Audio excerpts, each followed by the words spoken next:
Hello, and welcome to this week's episode of Talking Skritt. I'm your host, John, better known as DayRunYaks. Ben, we have a fantastic show for you. A former ArenaNet dev starts a new gaming company, Halloween draws near, and a social engineering / hacking story from 2016 that has actually finally concluded. And much more, but first let me introduce you to my fellow hosts. He's moderator over at MMO Champion and host of Zero to Hero on this very channel. The voices are chatting about people reaching the shores of Tyria in search of a new gaming experience. But does Guild Wars 2 walk the talk? Say hello to Jim. Well, it's still going after however many years, so probably. Dead game, right? Yeah, yes, dead, no, right. Dead game. Dead game. Hi. And he streams over on Twitch where he answers the age-old question. Looks like people are wondering about PvP barriers to start playing. I wonder how many are delete thief. Say hello to Age. Well, it's been fun, guys. Hi. No, sorry, Arena. I lost another one for you. Or is that just part of your plan to delete thieves? I was really trying not to laugh. And he is a variety streamer of many things, but one of those is a love for Guild Wars 2. He is so welcoming in his streams. He can make 5 hours feel like 5 minutes. If you want to lose yourself in his world and have time fly by, go check him out at twitch.tv/hypnotron. Say hello to Hypno. Hello, and I don't know who he's talking about because that is definitely not me. What, you don't love Guild Wars 2? No, I do love Guild Wars 2, but 5 hours isn't 5 minutes. I'll tell you that. It's rough. And if you are in chat, the links are in description to his stuff. And if you're watching this on YouTube and whatnot, links will be in description to his stuff as well. So definitely check it out and see who's right. I think I'm right. But that's not one of the Guild Wars 2 topics we'll be debating this week. But let us jump right into it. So it is kind of that time of year. Shadow of the Mad King 2019.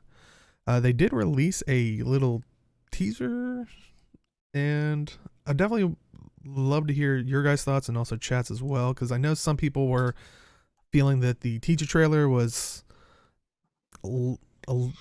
less quality than previous years, but I don't know, that was the running thing I saw a lot of times, where it's just showing off the zone. But I don't know. I think at this point, there's not too much more to show off since it is a festival.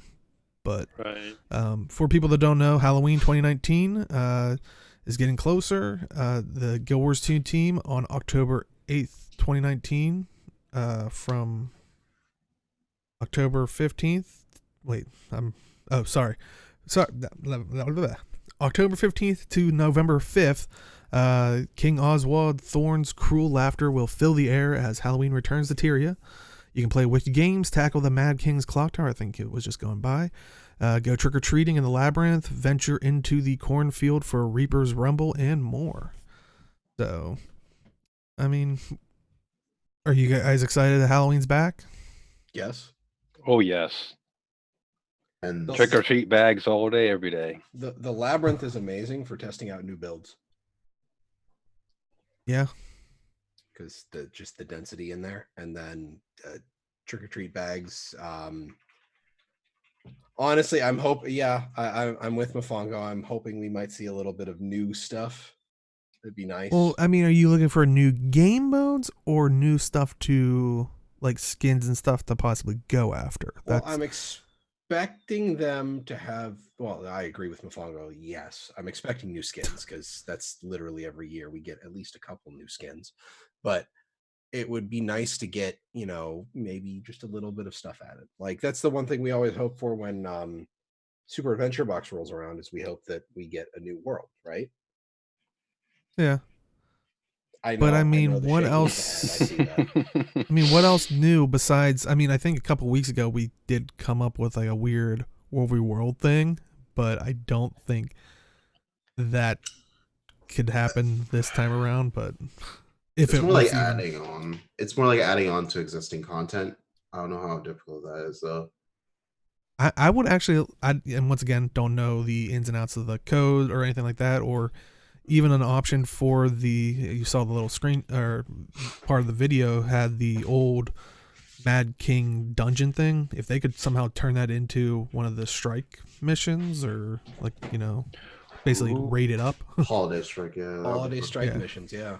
Like a permanent one, or just for? No, I Just think for what the was it? holiday. Winter's Day was just during the time, so it would probably only last, I would imagine, like that. That is interesting. I didn't think about that. Strike missions could be something that could be added. A new event, like a new event in the cycle of the labyrinth, because you've got the races in the labyrinth where things kind of calm down, and then you have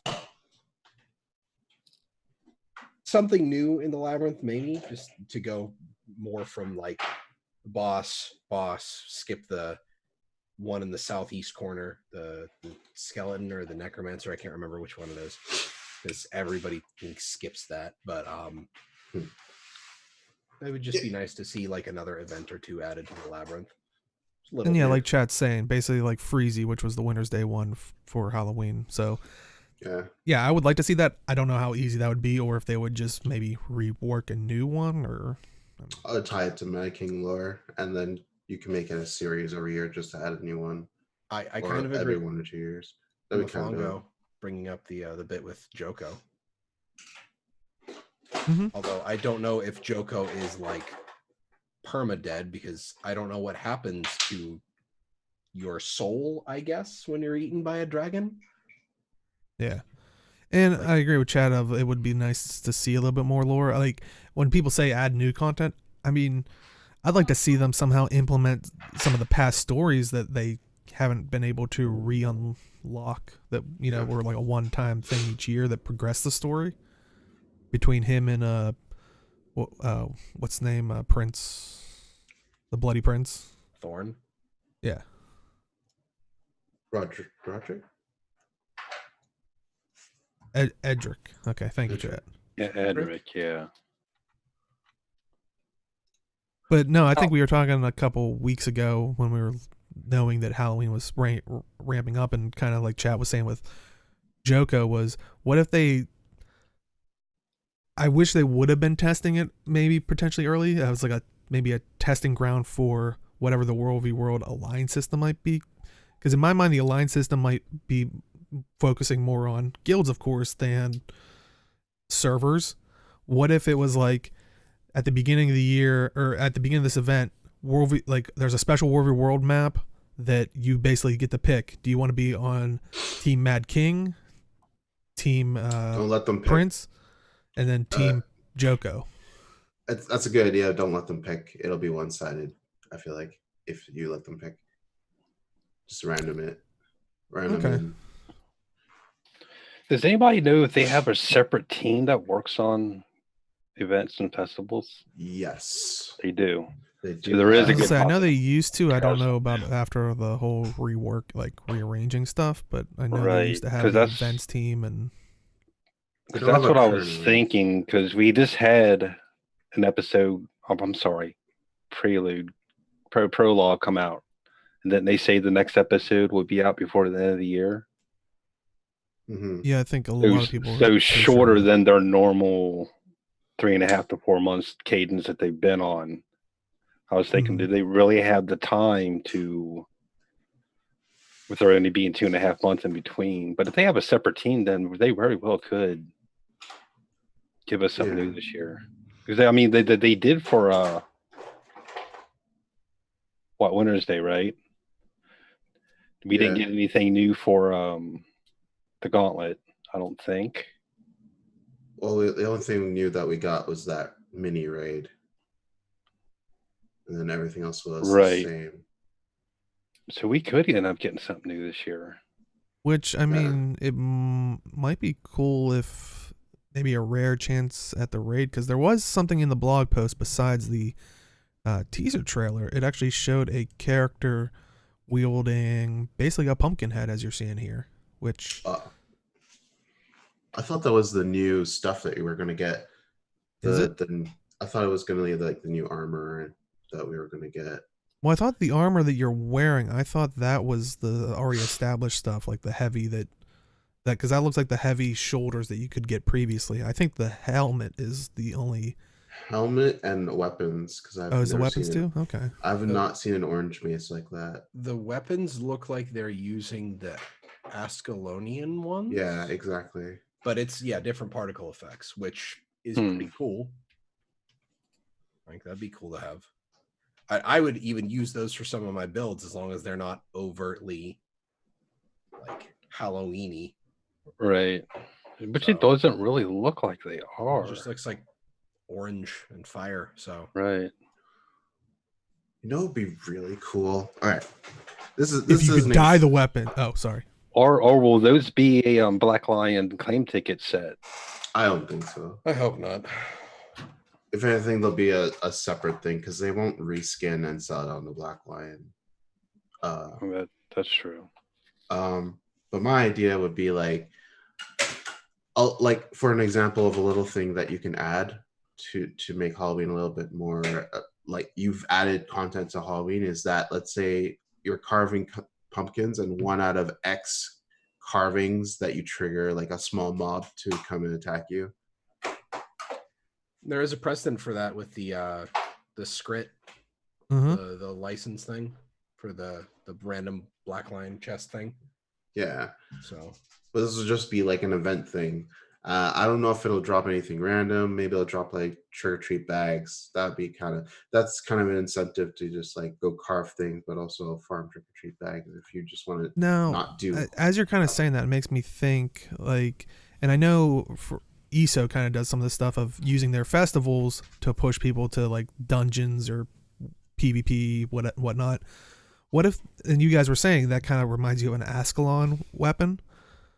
What if they somehow were like, you could now candy cornify like certain weapons this year, and maybe it's like if you run at the Ascalon Catacombs to get the Ascalon like dungeon set or whatever, you could throw it into the Mystic Forge with a stack of candy cane corn, this bit and bob, and again it will pop that out or something. It could be an achievement thing. Yeah, that's not a bad idea.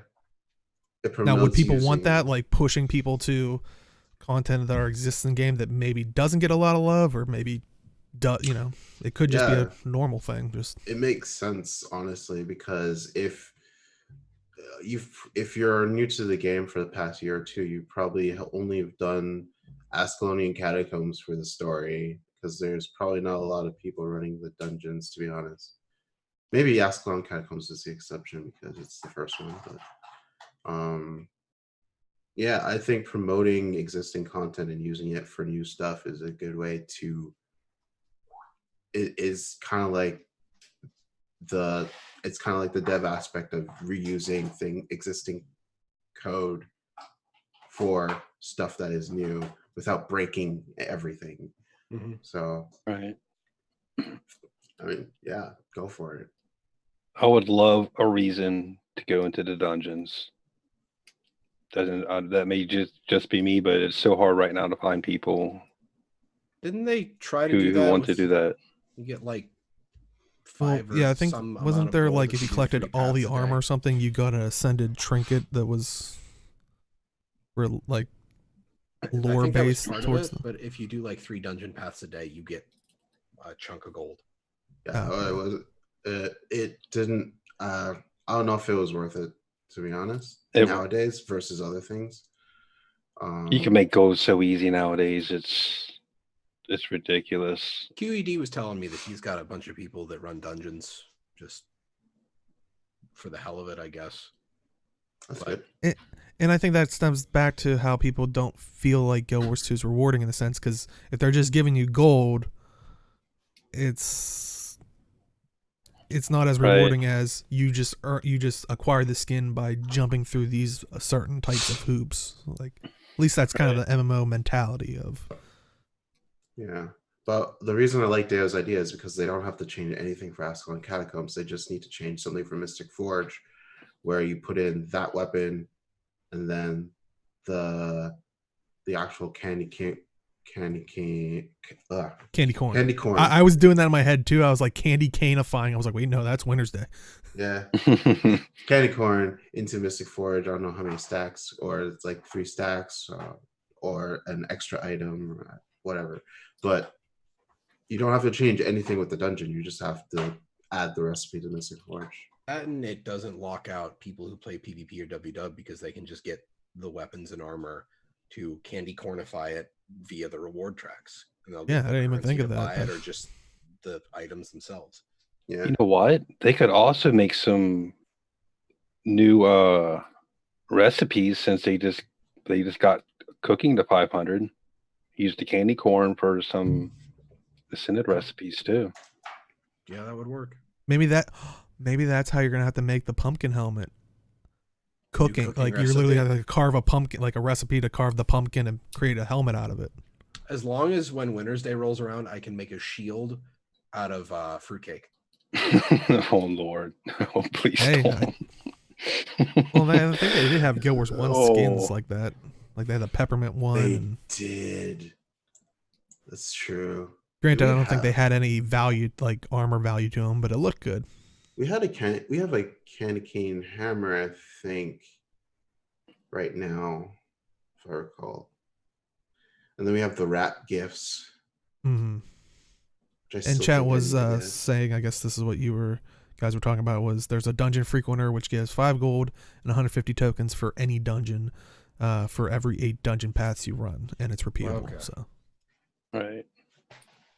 I can get more from fractals. yeah, and I think that's the potential problem with that. And Yeah. It's so I s- hard to compete with any of the new maps or fractals. Anytime a new map comes out, it's Yeah. so even easy to make raid- gold for some reason. Right. Even raids are more lucrative. But yeah, I would like kind of how chat was saying that I would like to see the story progress, especially because, I mean, the Mad King is in a section of the underworld, and as we know, Krakatork went flying through a piece of the underworld. Did he know about that? Was that like, is he gonna crack a joke about that, or? How in some sort of flashback. Yeah, maybe he'll be like, yeah, I flying through. high-fived him on the way through, like, bam. I want a cutscene of he'll reminisce of it, and it'll just be Krakatork flying through that section of the mist, and he's just free-willing under him going, yeah. Oh my Like, just trying to God. touch him, like, as it skins by into it. No? And it's one of those Come on. things where it's just like I could see it, and it's on the same level as Joko. It's so ridiculous that it either could have happened or he's totally making it up, but we'll never know. Yeah. But, That's why I miss Joko. You could use him as a comedic relief on so many things. Just him randomly popping up and I suppose the problem with him being the comedic relief is also how powerful he is, and him having his own agenda in like a narrative sense. It's like, yeah, he's hilarious. He's a fantastic character to write for, right. to hang out with, but like he I also wonder has if- an agenda. So I mean, I wonder if they could work it in, even starting with maybe Halloween, because, like we said, the mists are kind of all messed up now with all the stuff that's happened. What if we see Joko here as start of, some comedic relief, but what if he's like force ghosting throughout Tyria for like the rest of the year, or like in certain spots where he can basically be comedic relief, but not potentially affect the war, like affect a world. Because like you said, there's that problem of he was super powerful supposedly, and I don't know. Tommy could explain it some way. he's our get out of jail free card. Here we go.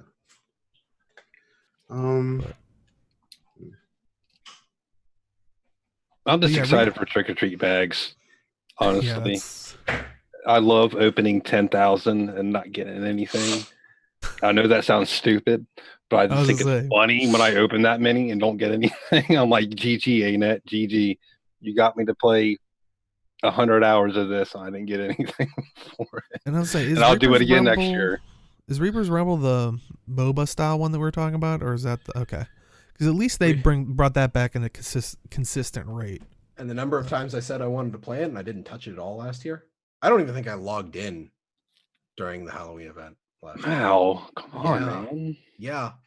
Yeah, I know. I can't remember So- what the hell was going on. So are you but I gonna make a just- promise now? One of the Wednesday Zero to Heroes will be Reaper's Rumble.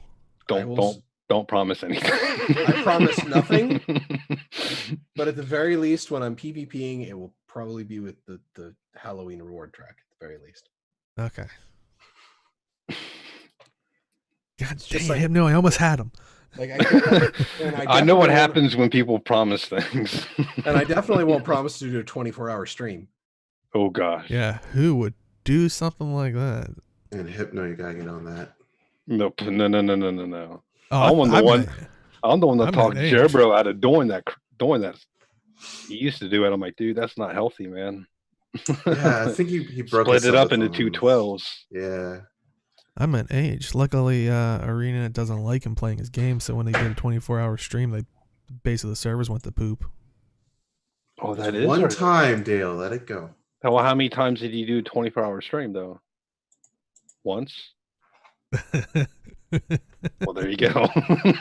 Only 100% of the time. I mean, come on, guys.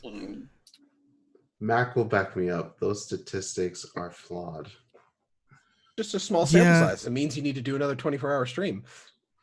And I agree with Chat. That's probably the one thing that's holding me back on any festivity things is, like they said, Reaper's Rumble.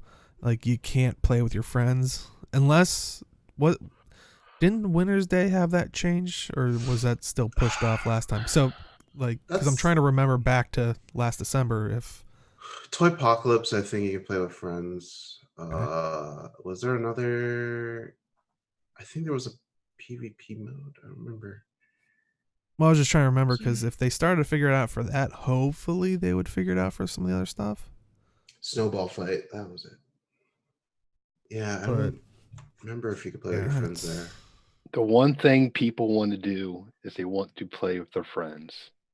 It's a weird concept for an MMO. You know what I mean? And it's really weird how that's not a thing in some of the games. The mini raid makes sense because it was new and like just makes sense to play with your friends. Right. I think does it auto queue you with a group? I think if you don't have enough people, I don't remember. That I'm not sure. It's... I actually haven't done the new. Oh, do you mean the new one, Oh, it or I thought doesn't. you were talking about the Winter's Day? Oh, That'd be kind of neat if they could find a system like that. But I guess it's easy enough to pug because it's not a super hard raid. yeah. Yeah, that's true, but I still want to just go in with my friends. Yeah. Or even imagine if they could make that stuff somehow, even if it's temporary, for seasonal events, like, something to do with their guild missions. Oh, you're gonna get me started on guild missions. Okay. No. You know, I mean, I'm gonna go on a tangent if I start. So you know, I don't want to go on a tangent either. I mean, I already did that on my stream a couple weeks ago, but I would still like to see them add stuff like that to the guild missions. Yeah. Something for you to do if you're guild. Something new, even if it is for the 3 or 4 weeks that it's around. At least it's something new that you can do. That's one thing I didn't even think of with guild missions is, I know this isn't part of this stuff, but you know, we were talking about with the announcement of them making all the other game, like you could buy POF and Heart of Thorns together type thing, like packaged together.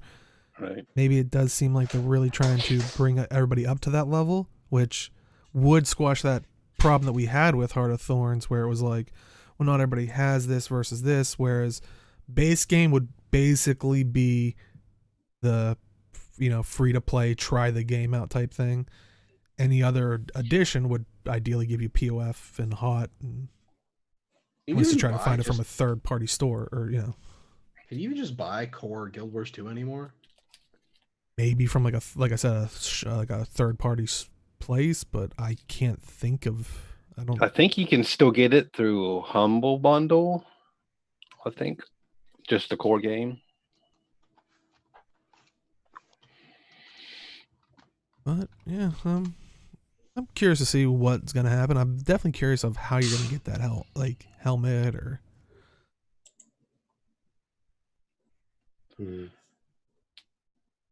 Yeah, I that's the big hope question. it's Well, and that's why I always say, like, because I know the base game is free to play, but in reality, it is like the most.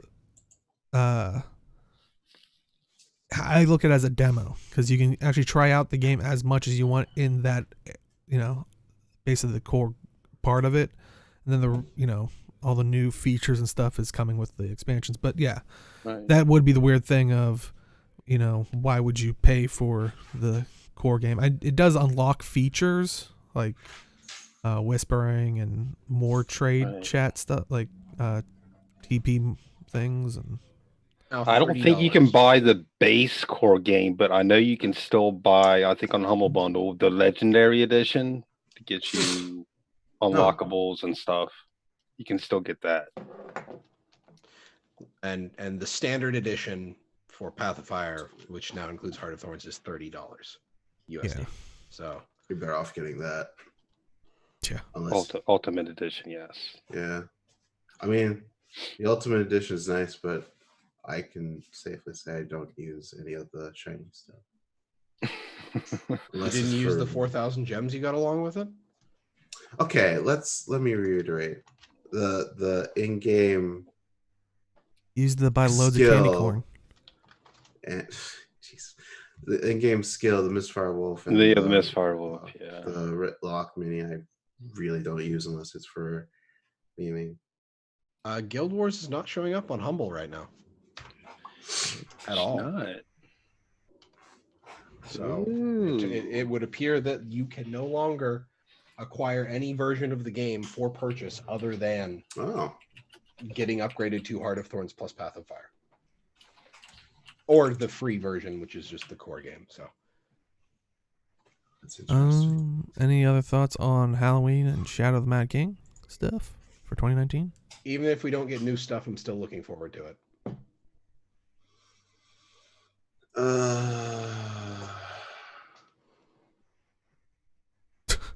Let's see if Labyrinth's filled this year. I didn't get Labyrinths last year. So we'll see. It was still pretty, at least for me, during my playtime, it was pretty full. That was good. Now I'm curious, were you using the LFG tool to find more full groups versus just going in naturally, or okay? Yeah, I was so just using LFG. That might have played. I don't know. Were you just going in and a bit of both? Oh, okay, so yeah, that might definitely. That's the important thing. Probably during these events, if you want a full group, farming group during the labyrinth, use the LFG tool and be fast about it because I know those fill up fast. But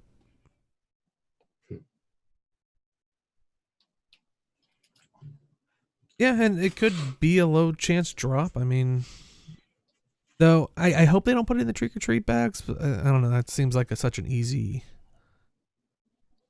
way to implement them. But I don't know. We shall see. I always like if you do this, and this, irregardless of how it may take you 300 hours worth of playtime to do it. But if you do all these things, you will get this.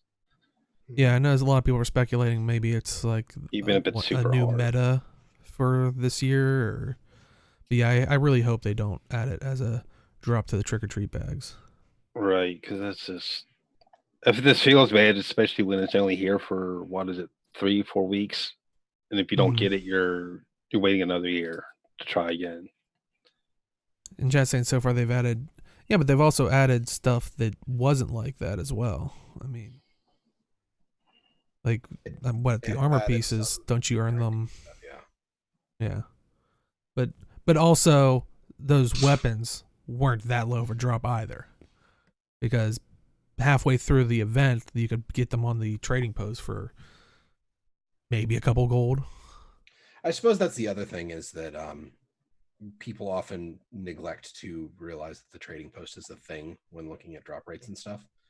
So I suppose it would be, is this stuff account bound or is it tradable? So right. And then, if it's not account bound, you can just hold on to your trick or treat bags, sell a bunch of them, and then there you go. Mm-hmm. But yeah, we'll find out here. What is it? Yeah, coming up this Tuesday. So awesome. Kind of an interesting story. I was not expecting.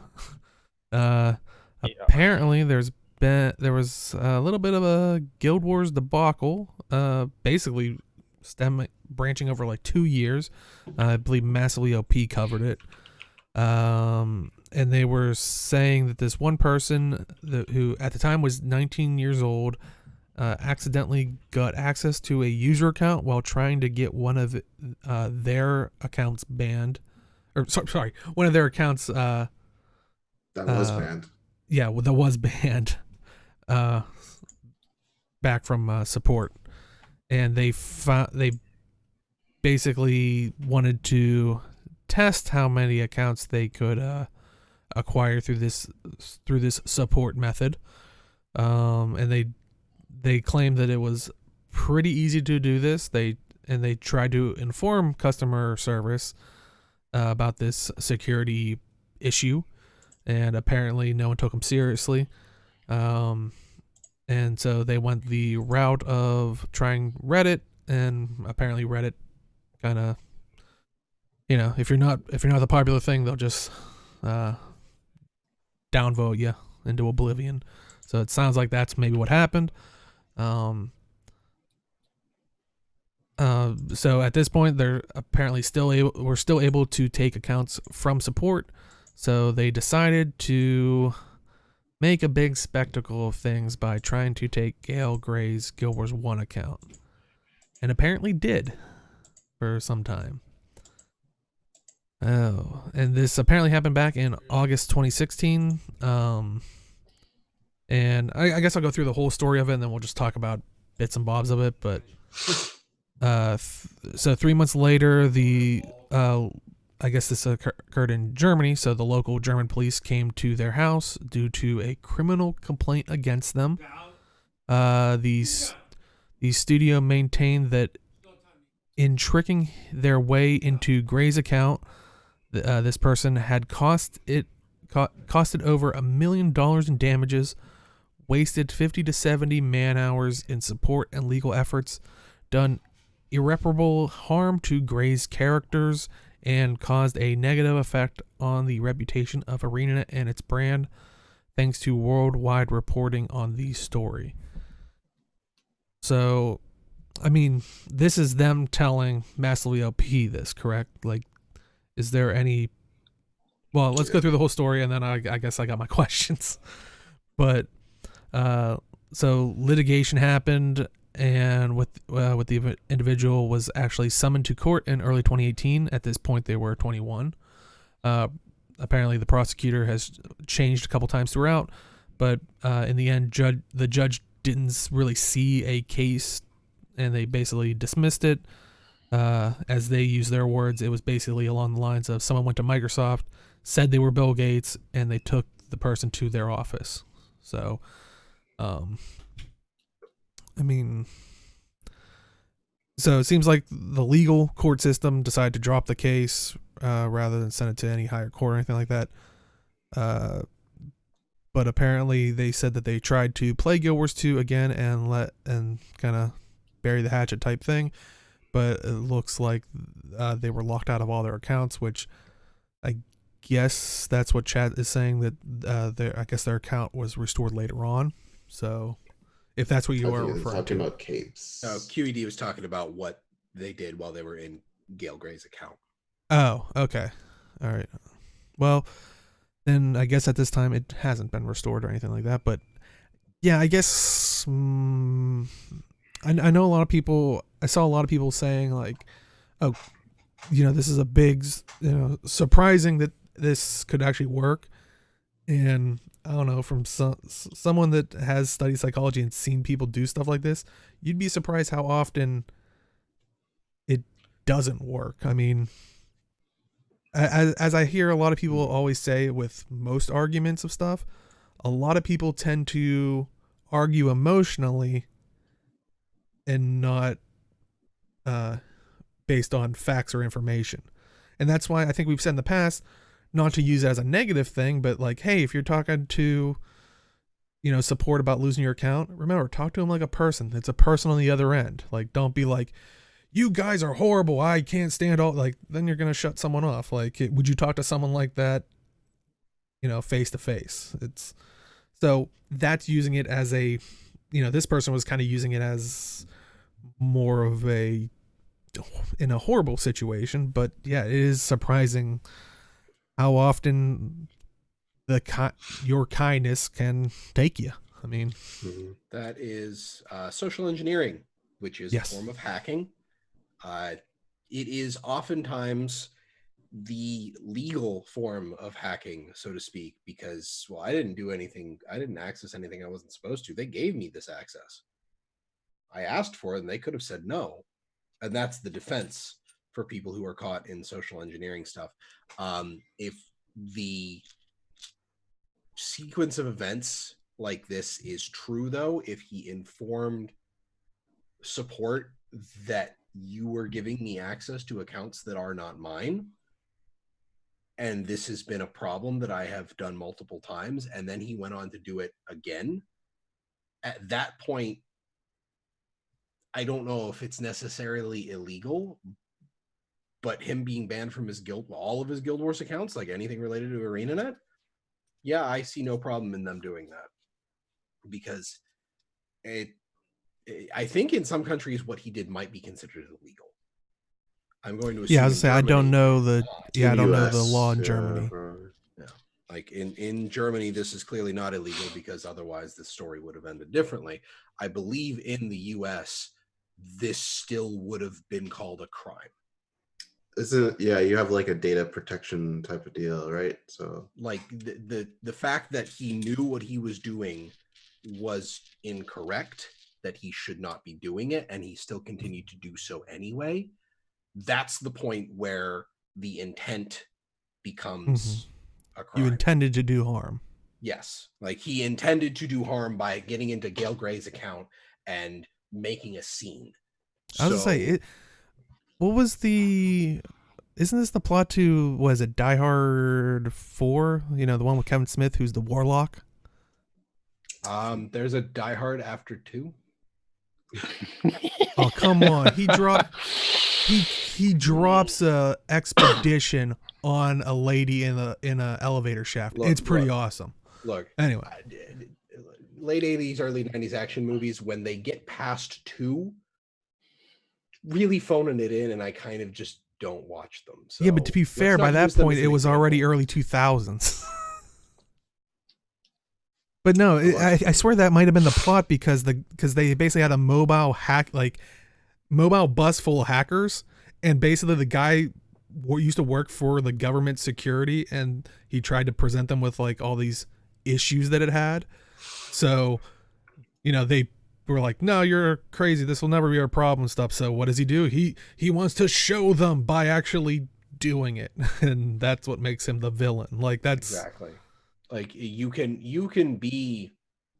have good intentions behind it, but you're still doing something intentionally against rules. So yeah, it's a weird case. But for me, it's kind of interesting, because he's telling security and support this and how he's doing it.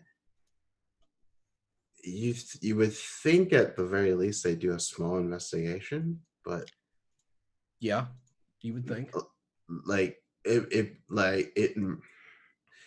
I don't know how often they get to that type of thing, but I can't imagine someone going out of their way telling you, hey, this is an exploit, you should probably look into fixing this type of deal.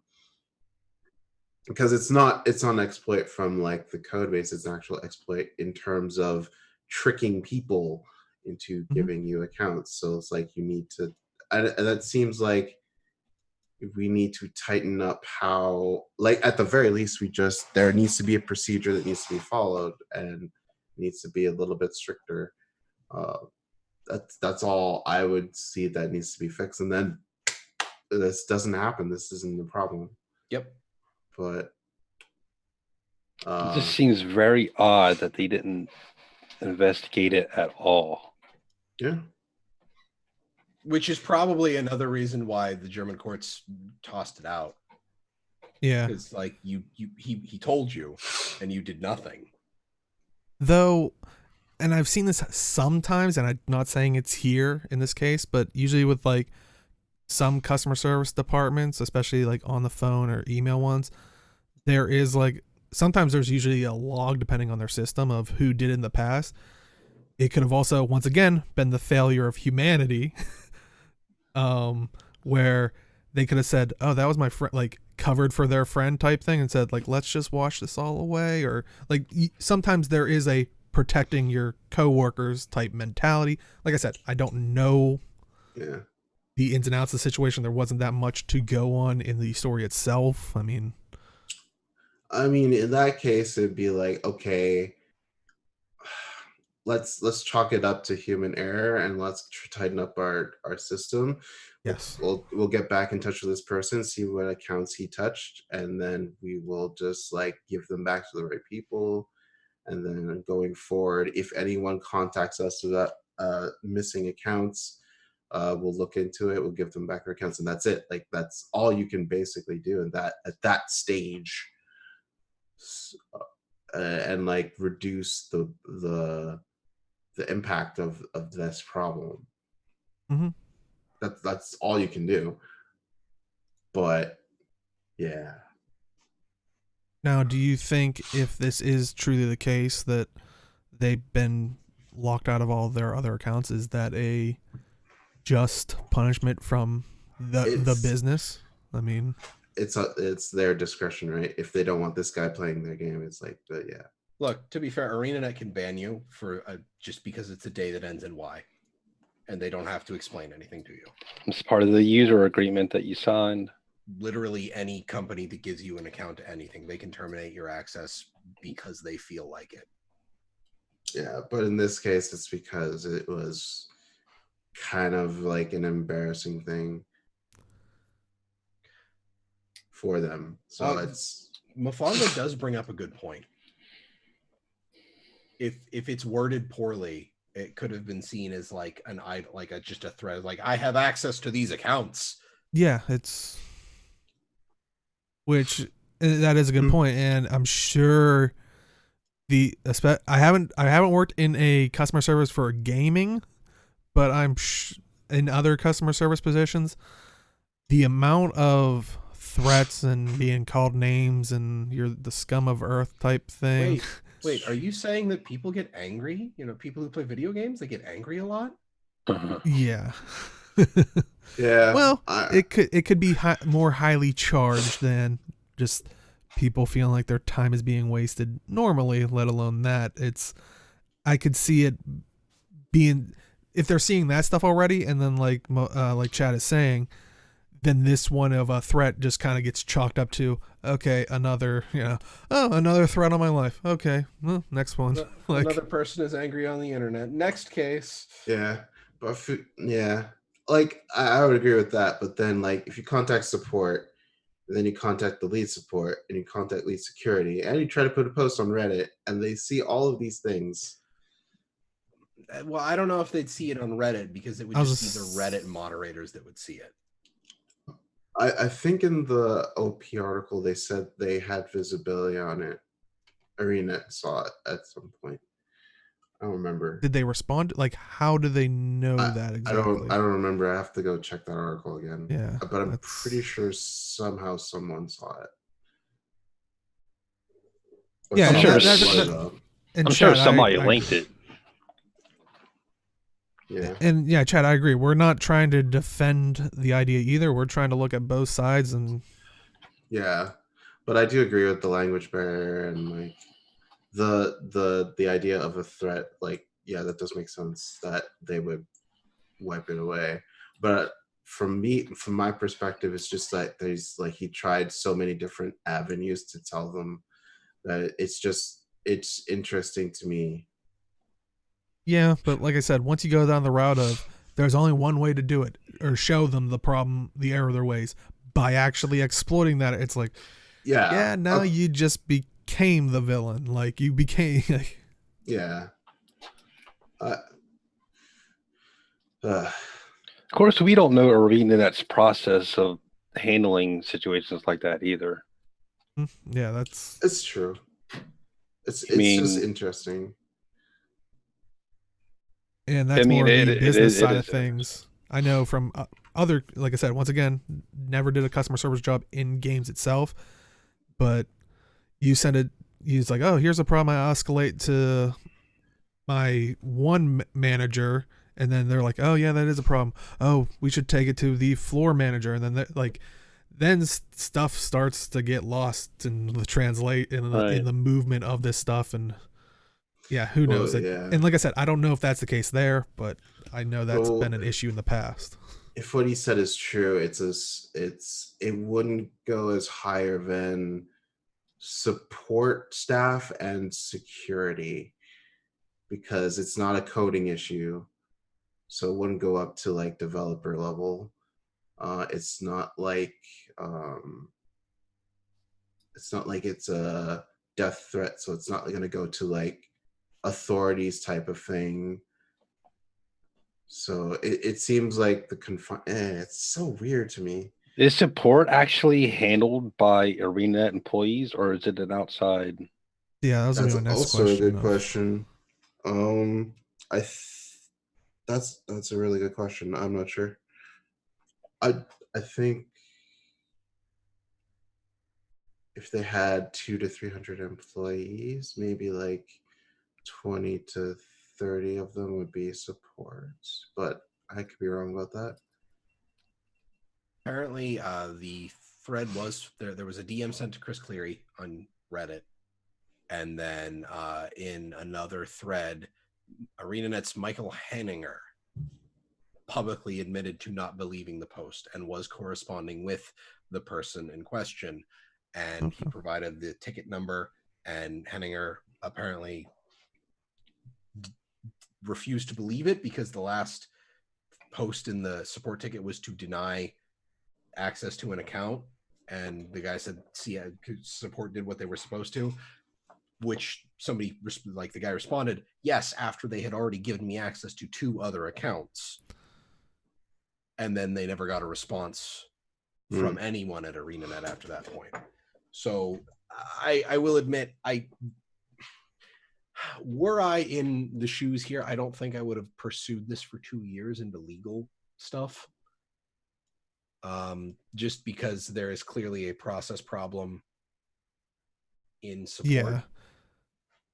And yeah, I mean, honestly, when they said the German police came to their house with the complaint against them, that was basically all, like, that a lot sounds like a company trying to scare someone in that sense of like legal talk, because had it cost over $1 million in damages, I mean, did That's it an like awful 50 high to, number. yeah, 50 to 70 man hours in support and legal efforts? But I'm like, but isn't that one of the requirements of the job to protect those things? Like, that's what they're there for. Unfortunately, they're dealing with another issue, so they're not running at peak proficiency at maybe dealing with new inbound calls. But that's also, I'm sure, one of the listings, because so many companies, I know this from experience looking at job things, where it's like, hey, this is your job, but we kind of leave it vague to be like, yeah, we might have you do literally anything in the building. Like, Right. so I'm sure like a job posting left it as like, and anything else that we might want you to do.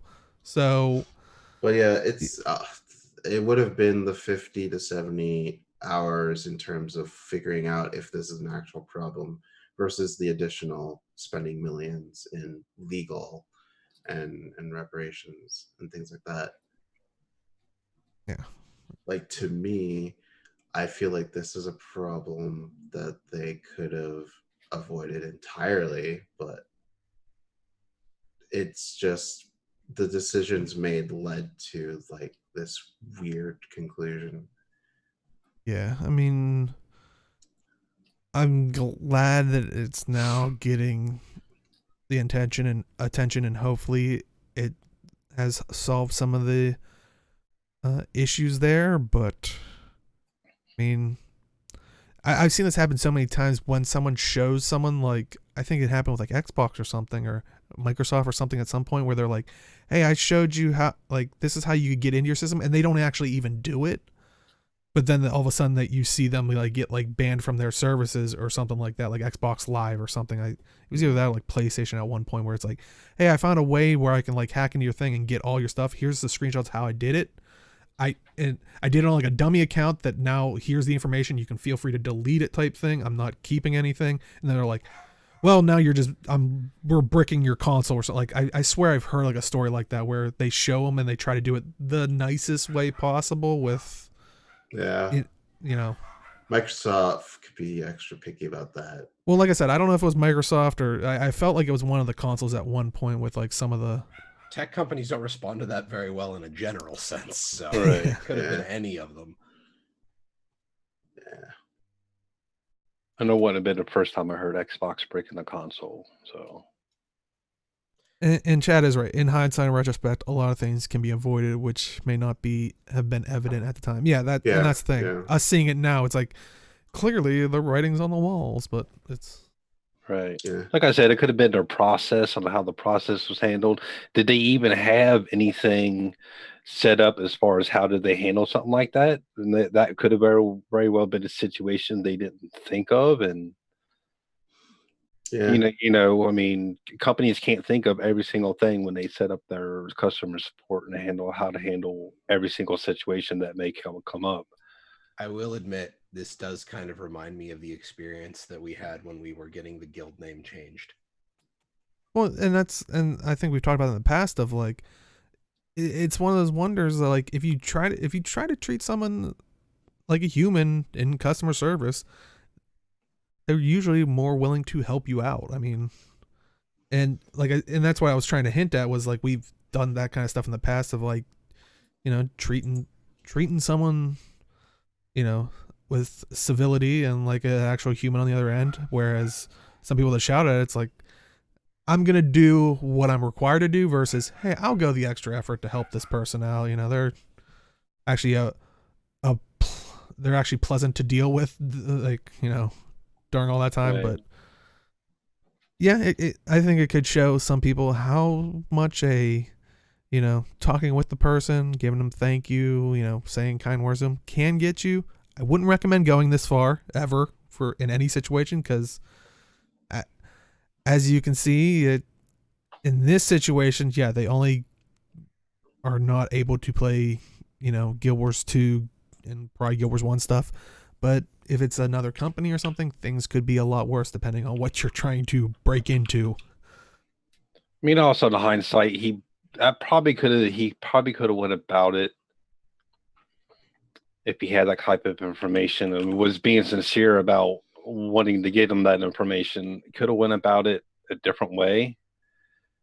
I mean, there are avenues to where if I needed to get a hold of ArenaNet, maybe not directly, but I think all of us know many of ArenaNet partners or somebody we could say, hey, look, we know you have an inside contact to, this is the situation, this is what we got.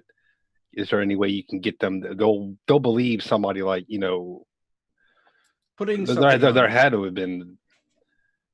Putting anything on a public forum, so going to Reddit with this was probably the worst possible step. Right. Because going public with it either makes it seem like an idle threat or they're just going to lock you down. So it makes it look like you're gloating that you can do this, and that's not good. Yeah. Mm-hmm. He could have been really hush hush about it, and it did sound like they did try that, but yeah, it is one of those weird things of, yeah, it's never a good situation. But yeah, so any other thoughts on the article or the situation? Better or worse, it's over.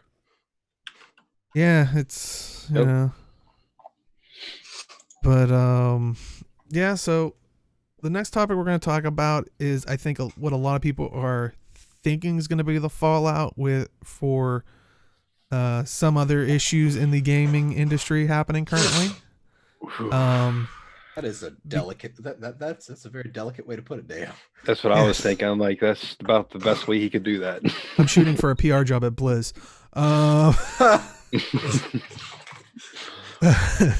Which, if you don't know what I'm talking about, I'll give a quick, very top level rundown so maybe people are up to speed on it, but we're not going to talk about the political aspects of it. We're not silencing anyone about it, but we've seen other things in the past of, when other games have not done well for other reasons.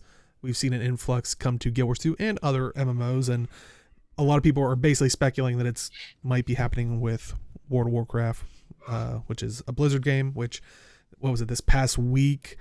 The whole Blizzard debacle thing that's going on was during a Hearthstone tournament. The person who won it, which I think was Blitzchung, if I'm... Yes. And basically at the end when he won his match, he voiced his support for Hong Kong in an interview. I think he was saying something along the lines of, "This is our revolution of this generation," and what happened afterwards was apparently he did not get the prize. He was withheld the prize winnings. Now this is literally as it progresses, because I know things have changed, Right. and also was banned from the game and whatnot. Could you, one of you guys fill in while I go check that so we don't have a... I got it. Okay. Okay. So Blitzchung was kicked out of the Grandmasters tournament, denied his prize money, banned from Pro Hearthstone for a year, and then the two casters that were there were fired. Things have since changed. I believe he's getting his winnings back. He's down to a 6-month ban, and then the casters have been reinstated, and they're also on a 6-month suspension. Right. Also to note that, what's the name of the company that has a 5% shares at Tencent? Mm-hmm. Has a 5% share in Blizzard, which happens to be a Chinese company, which a lot of people are speculating that maybe you don't want to lose the China market in anything to do with gaming or movies. It's the same thing as the reason why Marvel movies are, like, basically all movies are set to the Chinese censor standards. Right. You don't want to lose out on the Chinese market because there's just so many people there. Right. I think the last number I heard was like they said 166 million gamers in the North America, 640 something million in China. So they hold a large market of, especially with Hearthstone and stuff like that. Yeah, it's crazy. So it was more of a, I'm not going to say what I watched on YouTube and this and that, but I think that was kind of maybe a little political statement, so to speak, of them lashing out a little overboard, I think. I'm glad he got his money back. I also heard that originally, not only did they not give him his $10,000, but they also fined him 10 grand. Wow. I didn't hear about the fine in the first place. Right. And then with the 1-year ban. And so it's good to see that with the outcry, because they walked it back at least a little bit. Right. Because they were showing subscriber numbers of and it wasn't good. They were losing people like crazy. Well, it's a good thing you bring up subscriber numbers, because that's kind of why we're talking about it. Right. We might be having some WoW-fugees, like we had Bless-fugees. Yeah. So I'm trying to go with the internet slamming words together thing. It doesn't work very well. Some, like, I agree with some of the comments in that Reddit thread. It's just that I feel like if there might be some, but I think more will go to Final Fantasy because that's an easier conversion. It's a lot Same more combat similar. System. Yeah. They're used to paying a subscription. Yeah. Though, I mean, it could be the case of they might already play Guild Wars 2 on the side, or they might be, and they might pull some of their friends in. I know a couple people that I've talked to that solely played WoW, and they have kind of literally what you guys are saying. They had some people that are interested in Guild Wars 2, and then some people that are interested in Final Fantasy. Or just And other games. Yeah, I guess. but I know those are kind of I've heard those are the two that I think people have been looking at, but I know a lot of people from ESO are also, so they're in the mix. But yeah, they're all migrating what seems like to other MMOs, but I mean, I think that is the maybe thing to keep note of, especially if you're in the when you're in the game, that maybe some people are going to be asking questions that you're like, how don't they know this? Or, heck, point them to the wiki. We were all new at one time. Yeah. Oh, you say wiki, remember, /wiki, and then whatever you were typing, and then whatever your question is, you search the wiki. Mm-hmm. Literally the best command I have ever seen implemented into a game. Yes. Also sell junk. My wife brings up a good point. Yes. Also one of the best wikis for games out there. Yeah, I can agree with that. As far as keeping it updated. So. But I guess my question is, do you think this is potentially good for Guild Wars 2 to have the WoW player base hopping into Guild Wars 2? That, I mean, are some people worried that it's going to turn it into a WoW clone? Or no, it's no. more like it's more like this more bad for Blizzard. It's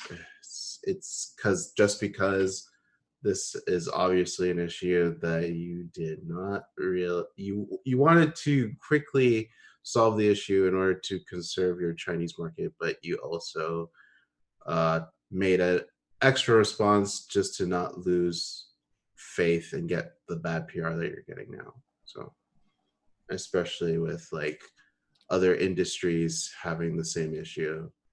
If you look at, if anyone knows the NBA, you just look that up. It's similar issues there. Though I think what the most powerful thing from this is, because I saw a lot of people, and I don't blame them because you always hear about this in the past. And I think we've said it before, is the importance of voting with your wallet. It was more impactful this time around. And I think one of these situations, it shows more impact because it's more based in reality versus, you don't like the direction the game's going versus a feature you didn't like, or, too much stuff in the gem store, whatever a reason may be. And I think that's important to note, because it's like, yeah, this is a real life issue that's putting people's lives in jeopardy versus, like I said, you don't like something that's a feature or something like that. I didn't get my legendary this month. Yeah, it's like you're still voting with your wallet. It's just kind of like any election. There's got to be a losing side, and it shows that you're in the unpopular opinion. You're still voting with your wallet, though. You're still voting. Yeah. Right.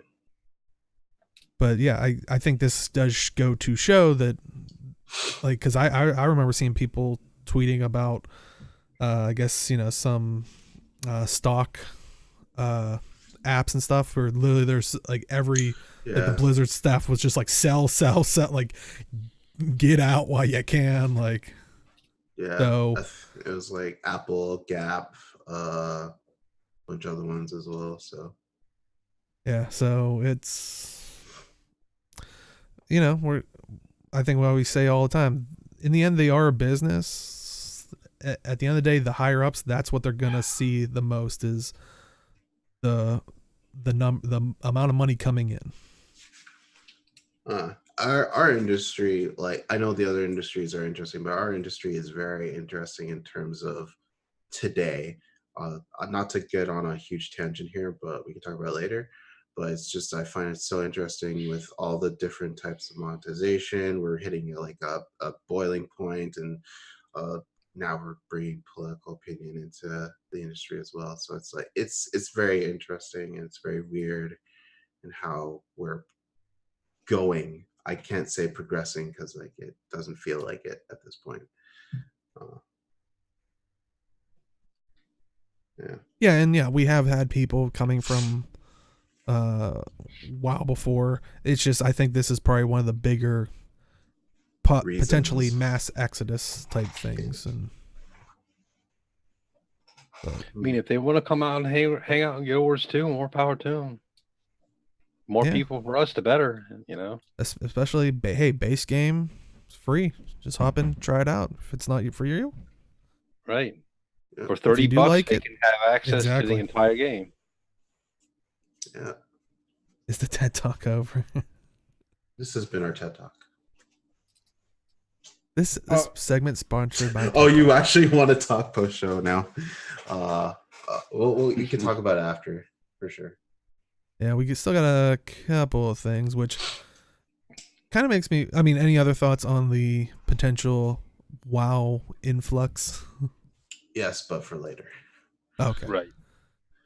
As in WoW, Okay. read your tooltips. Please, for the love of God, read your tooltips. For each game mode. Yes. Well, it's like conveniently this week I've also saw a particular person looking for an MMO to get immersed in, which made me question, did Ninja play WoW? Like all of a sudden he did? I did not actually know that. Yeah. Oh, well then I don't know if that's the reason. It does seem very likely. But yeah, apparently on Twitter, Ninja put out that he was looking for a new MMO that he could just get lost in, a new universe where they could just fully dive in and day out, and basically asked, are there any MMOs out there that you guys recommend or ones coming out? And boy howdy, did everybody flock to it. Like I think every MMO game company, and why not? I mean, we're like, hey, contact us. And I think ArenaNet particularly replied the 30-second trailer of Path of Fire and said, hi, hit us up in DMs if you want a legendary edition of Guild Wars 2 to start your journey in Tyria. So, but I guess that's my question, especially because if you're unfamiliar, Ninja, I guess really quick synopsis, started as or kind of gained his popularity as a Fortnite streamer on Twitch. Recently moved to Mixer, but he's been in TV and stuff. He's a great product right now, but I know the negatives that usually come with that are, he goes to a game and he's clearly going to ruin it because all of his Fortnite people are going to come in there and ruin everything. That's usually like the main thing. But I am curious of, are people excited for the potential? Do you think Ninja would enjoy this? People, maybe even people that are more familiar with Ninja's play style, do you think Guild Wars 2 would be a right fit, or would there be another MMO that would be a better fit? Personally, I feel like Guild Wars 2 and other action combat games are probably a better fit for him to transition into, if only because a tab target, you must stand still to do action, like stuff like with, World of Warcraft, Final Fantasy. I feel like that's going to be a little more constraining for someone who's coming from Fortnite. So, because I feel like Guild Wars 2 is definitely a more fast-paced MMO than others. Well, I would say Fortnite, you do have to react. Like I don't know his strategies, but I know a lot of people, as soon as you start firing at them, they try to quickly build something. So there is a little bit more reaction time than I would say, at least from what I've experienced in WoW in the past. I don't know if that's changed as of recent, or I don't know. I know, Age, you've tried XIV. How's the reaction time? The necessity for reaction time in that? The 3-second cooldown, baby. Love it. Yeah, I feel like reaction time. It's just like in the bigger raids or dungeons where you just I didn't know mechanics. I'm just trying to figure it out as I'm going along. But I was in a pug where people already knew the fight, so they just went ahead and like did most of the fight for me. So I'm like, well, I didn't learn anything, but I beat it, so I guess I'll just move on. But I don't feel like there's much, but for the fights I did learn, there wasn't really much difficulty compared to Guild Wars 2, in my opinion. See, I have good and bad. The good thing, no matter where he goes, is going to bring a lot more eyes to that MMO, which can be a good thing. Mhm. No matter how you cut it. The bad thing is it also is going to highlight, especially with let's use Guild Wars as an example. It's going to highlight the negatives also too. When you have someone who's sitting with 35, 40,000 viewers and Mhm. they want to play this game, and when Ninja says something, it's all over the internet. It's on a YouTube video that makes 300 to 1 million views. You know what I mean? So it can be good and bad for no matter where he goes. Mhm. Yes. I mean, when you get somebody that popular, and we're having some of the things that are going on right now with Guild Wars, we got good things going on, but we have a couple things that are Mhm. festering, I guess you would say. It could be bad. It's going to highlight it, and then it's going to be a lot more media outlets, and you know what I mean. I feel like it would just depend on what he plays, to be honest. Because if he's gonna just go into basic PvE, I think the good would outweigh the bad. But if it goes into other types of contents, then I could see that potential. And I see chat saying, but then to respond to what Hypno was saying, ANET has to step up their game to please someone like him. Honestly, I was thinking about that. That's one worry for me. Is the game gonna be designed for Ninja, or is it gonna be designed for the Guild Wars 2 fan base? Because, like you're saying, he is basically going to probably reach more people than Guild Wars 2 themselves. It's not. Oh, I don't think the game's gonna change. If he did but if he shows displeasure in something, is it instantly going to change? Versus, is it a good feature, good change? Well, here's thing. one thing you're reading that's going to keep in mind if he does come here. How many people here watch Ninja on a regular basis? Watch his streams besides me? Anyone? Not really. He Yeah. outside of Fortnite, he doesn't stay with the game very long. 2 to 3 months tops. He said the same thing about WoW. He wanted to get immersed in WoW. Okay, I was gonna say that was gonna be my question of how long was he with WoW that he's now. He played the classic, and now he's already wanting to leave. So you. Oh, okay. So he wants another game already. You see what I'm saying? His money comes from Fortnite. Fortnite gives him a lot of money. He's never ever going to. Fortnite's always going to be his main thing. He doesn't stay with any other game very long. And I'm sure that's where he gets his views from. I mean, I've heard that with many streamers, that the game that they're quote unquote known for, it's hard for them to venture outside of it because they don't get, people don't want to watch that. But and that's the thing. And like Chad's saying, he's looking for filler content, which, I mean, I would say Guild Wars 2 probably does great at. Every couple months he could play this new story, or maybe even just hop into a couple PvP matches. Not from what you're saying and kind of what Chat's saying, potentially doesn't want a hardcore game, but maybe something that when he wants to, he can immerse himself into a story or something like that, but also hop out when he wants to. And on top of that, even if he whatever game he does end up playing, it's going to have some people that stick with that game, even if he doesn't. So, he would like World v World, but streaming World v World is not good because of the lag, and at the moment, not really. No. Pretty sure it's a beast PC. He is the top streamer. Well, that's true. He's not the top streamer anymore. He's one of the top 10 streamers in the world. he's not going to play a game or a game mode where he's streaming where you get into a group of 50 people and his game is lagging just because the game itself can't. He's not going to turn his graphic settings down to medium or low to handle it. That's not going to happen. He's top tier streamer. He wants top tier games. You know. Yeah. So.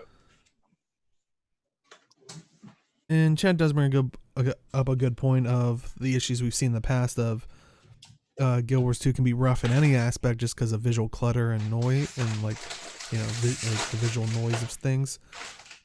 Which I don't know. I'm trying to think. Like I don't know. When I look at, I think what plays to its strengths is you can only have a limited amount of skills. Whereas WoW, I still remember having action bars on action bars on action bars.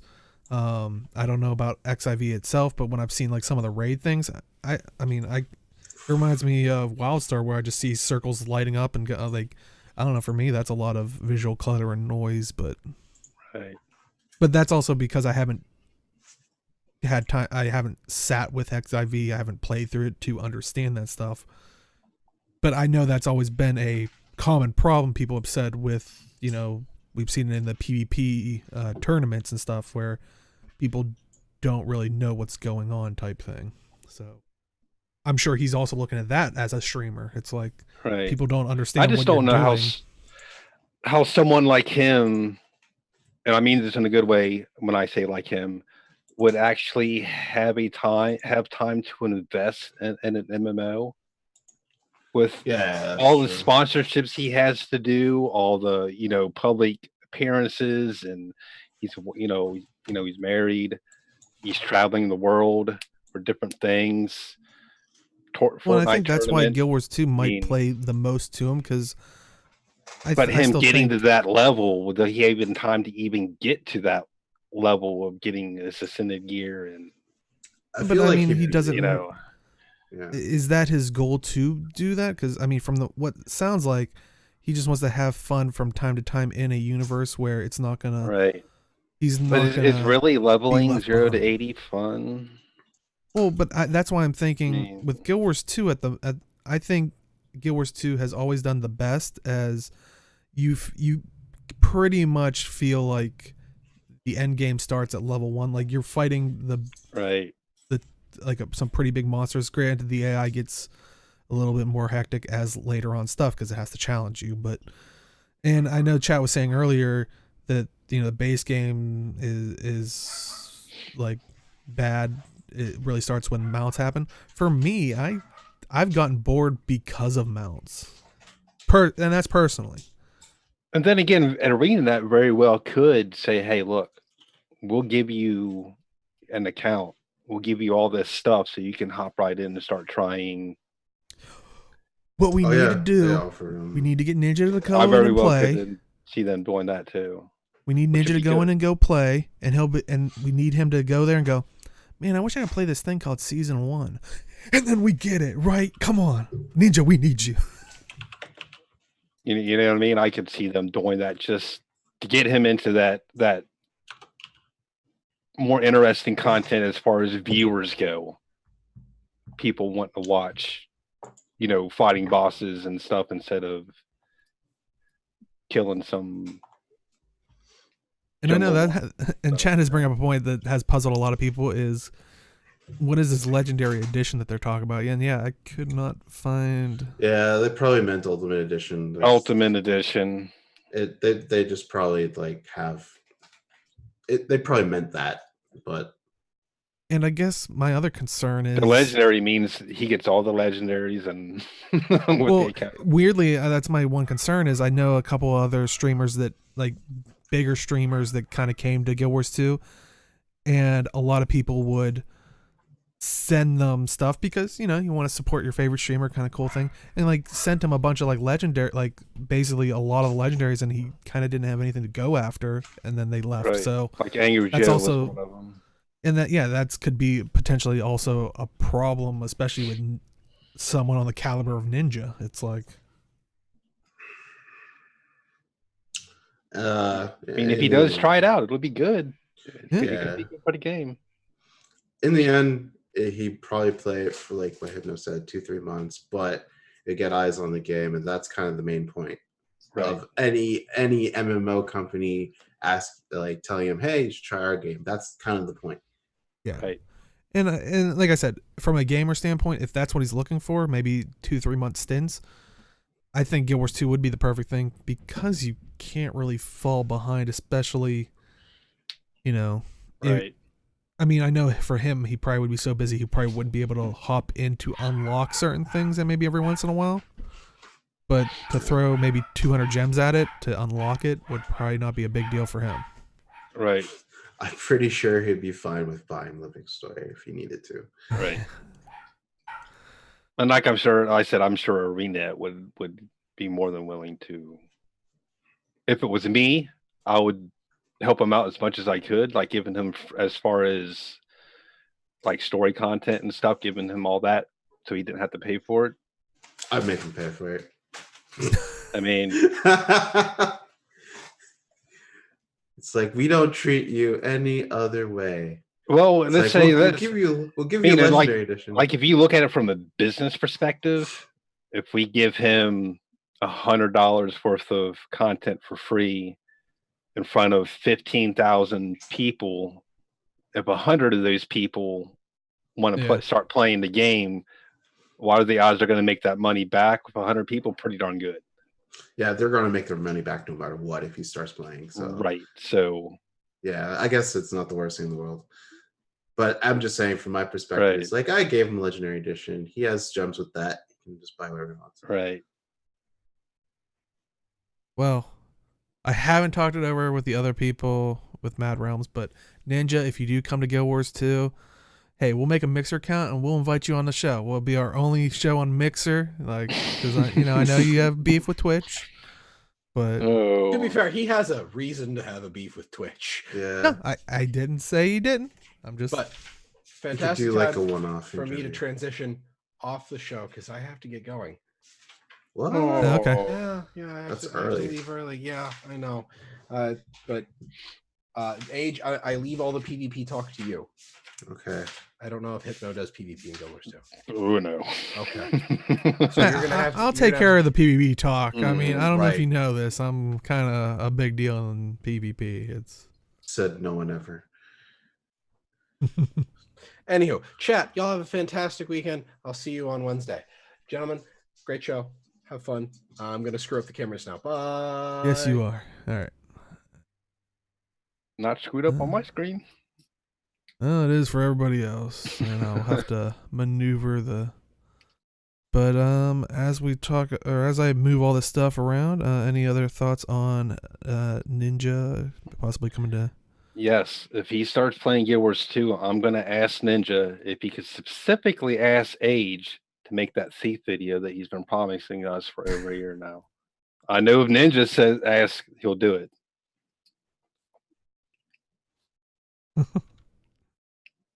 No comment on that, huh?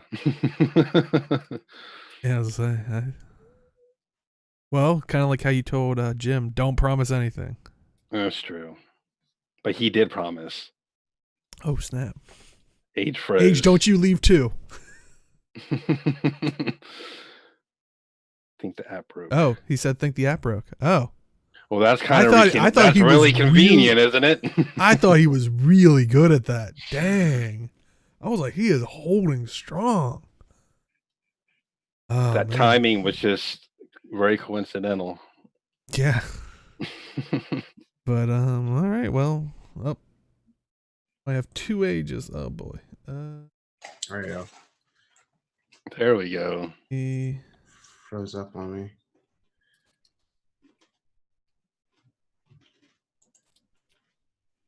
Pathetically, I removed that one. Oh boy. I may have you messed it up. I'm sorry. Yeah, we actually have 2 ages. Yay. Here, while we do that, we'll have the moving age. Which one's the real one? Until that disappears. Hey, to be fair, that kind of undid Jim's messing up of the thing, as Because I tried to kick the previous one, it still hasn't gone yet. So there are 2 ages present. We're just rolling with it. Weirdly enough, the frozen one's getting the credit of the actual age until everything corrects itself. But yeah, so let's move on to another little thing slightly outside of Guild Wars 2, but kind of throwing back to some of former ANET devs and kind of what they're up to. Well, this past week, Roy Chroniker, basically known for designing the Revenant for Heart of Thorns, basically started a new company basically around mobile gaming called Tenacious Entertainment.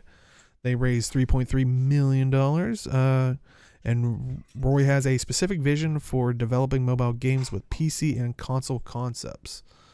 And they have a quote of, we started Tenacious to shake up how things are done on mobile. As lifelong gamers ourselves, we know that players deserve outstanding innovation and memorable experiences no matter what platform they're on.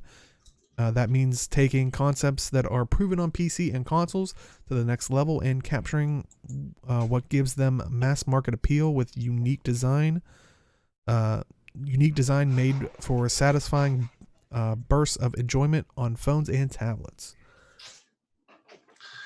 That's kind of cool, honestly, because I think the stigma with mobile gaming is that it's just always better to play on PC or console if you're, so bringing those PC and console concepts onto mobile and making it work might bring more people to like saying, hey, mobile ain't that bad. But then there's also the stigma of monetization. So I was gonna say this. Yeah, they gotta deal with that. I mean, for the most part, mobile. I don't play mobile games because PC Master Race, but isn't from what I've read, isn't mobile games pretty much majority of it monetization based? Yeah, if you look at like the Candy Crush as like one of the first successful North American mobile games, it takes the concept of like trying to get money out of you, not just Candy Crush, like other games as well. But I think I think Roy's concept is more, we want to get, like, obviously we'll monetize the games, but we also want to make them more enjoyable, more accessible in terms of the concepts that you have on PC and console. Right. I mean, if that's true, then that's good. This might be a little bit outside of realm. I'm just worried about what's going to happen with monetization in mobile games down the line, and how that's going to end up being regulated in I see. various countries, because they're starting to crack down on that stuff a little bit now, and it's only going to get progressively. Yeah, I think. Okay, well, I have an entire theory, I guess, on just monetization in gaming, because I feel like there are two kind of sides to it. So one is kind of like the goalpost method of that game companies are constantly moving the goalposts about what's acceptable in terms of monetization. So if you look at early 2000s, we had the start of DLC, where the theory was people were splitting their games into small packages in order to sell them on top of the base game itself. And, gamers were totally against that for a long time. And then all of a sudden it became okay because they kept adding different types of monetizations on top of that. So right now, the DLC is looked at as acceptable. Skins are seen as acceptable. Different colored skins are seen as acceptable. Like little things like that. And then we're at this point of we're almost selling pay to win items. If you look at the recent thing, I think is Apex Legends is kind of the one that I think is the one that's kind of ridiculous. With their season 2 Iron Crown event, they were selling, you had to buy 20 skins to get access to buy another skin.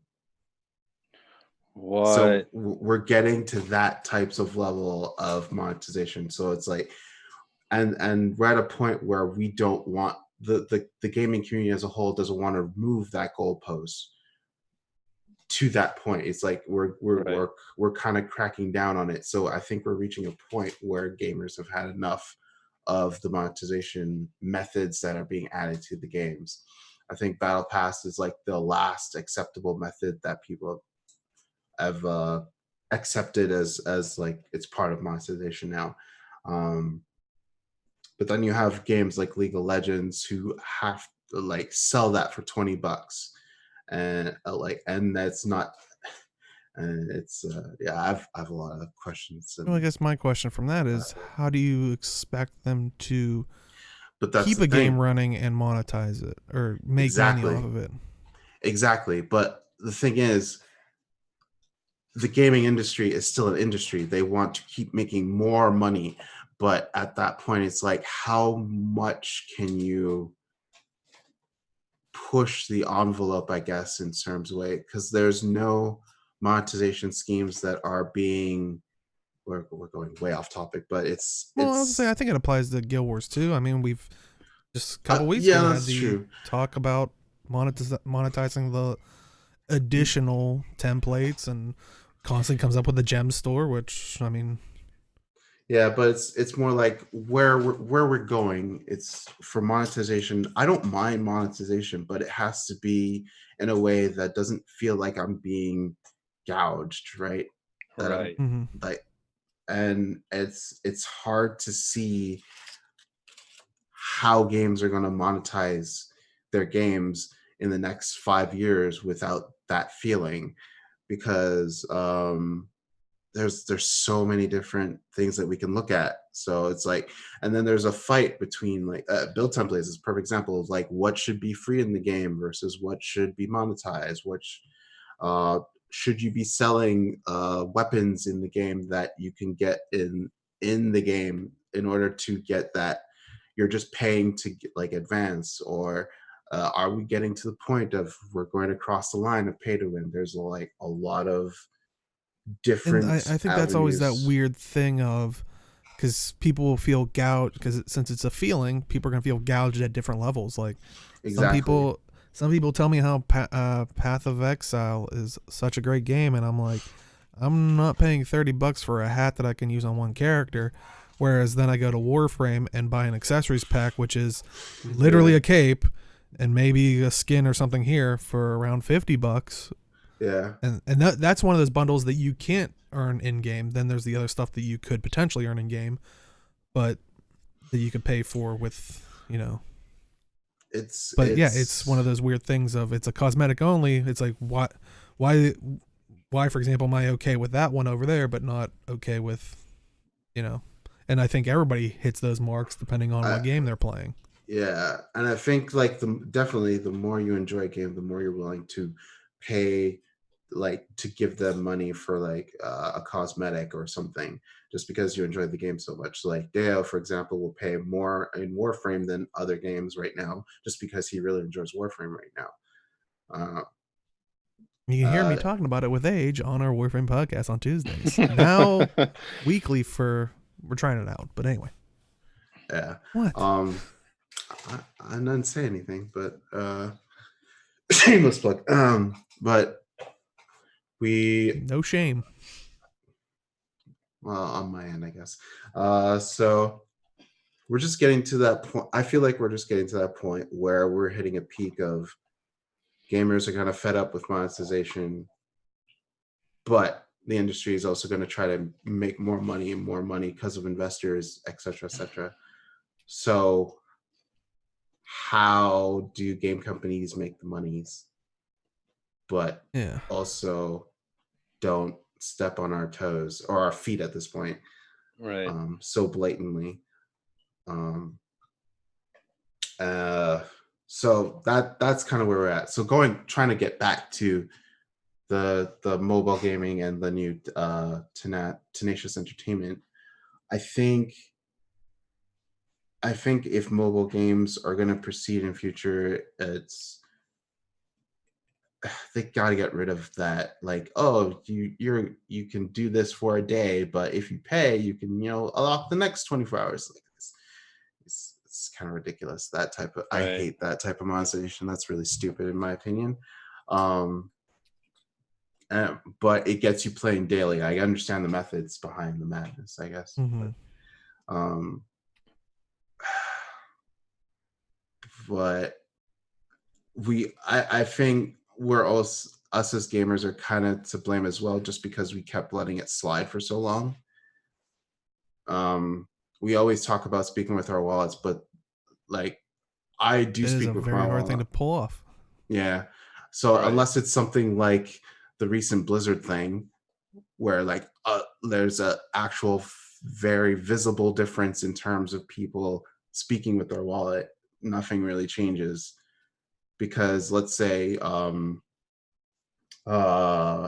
EA puts out loot crates in Battlefield, and they're just as bad as like the Battlefront 2 ones or whatever. As long as they make the money, and they'll be okay. Unless they don't get like a huge backlash like Battlefront 2, they'll still make the money. As long as FIFA will still put out those ultimate teams and card packs as long as they can, even if people complain. If there's enough people buying the thing, they'll keep doing it. That's the Mhm. thing.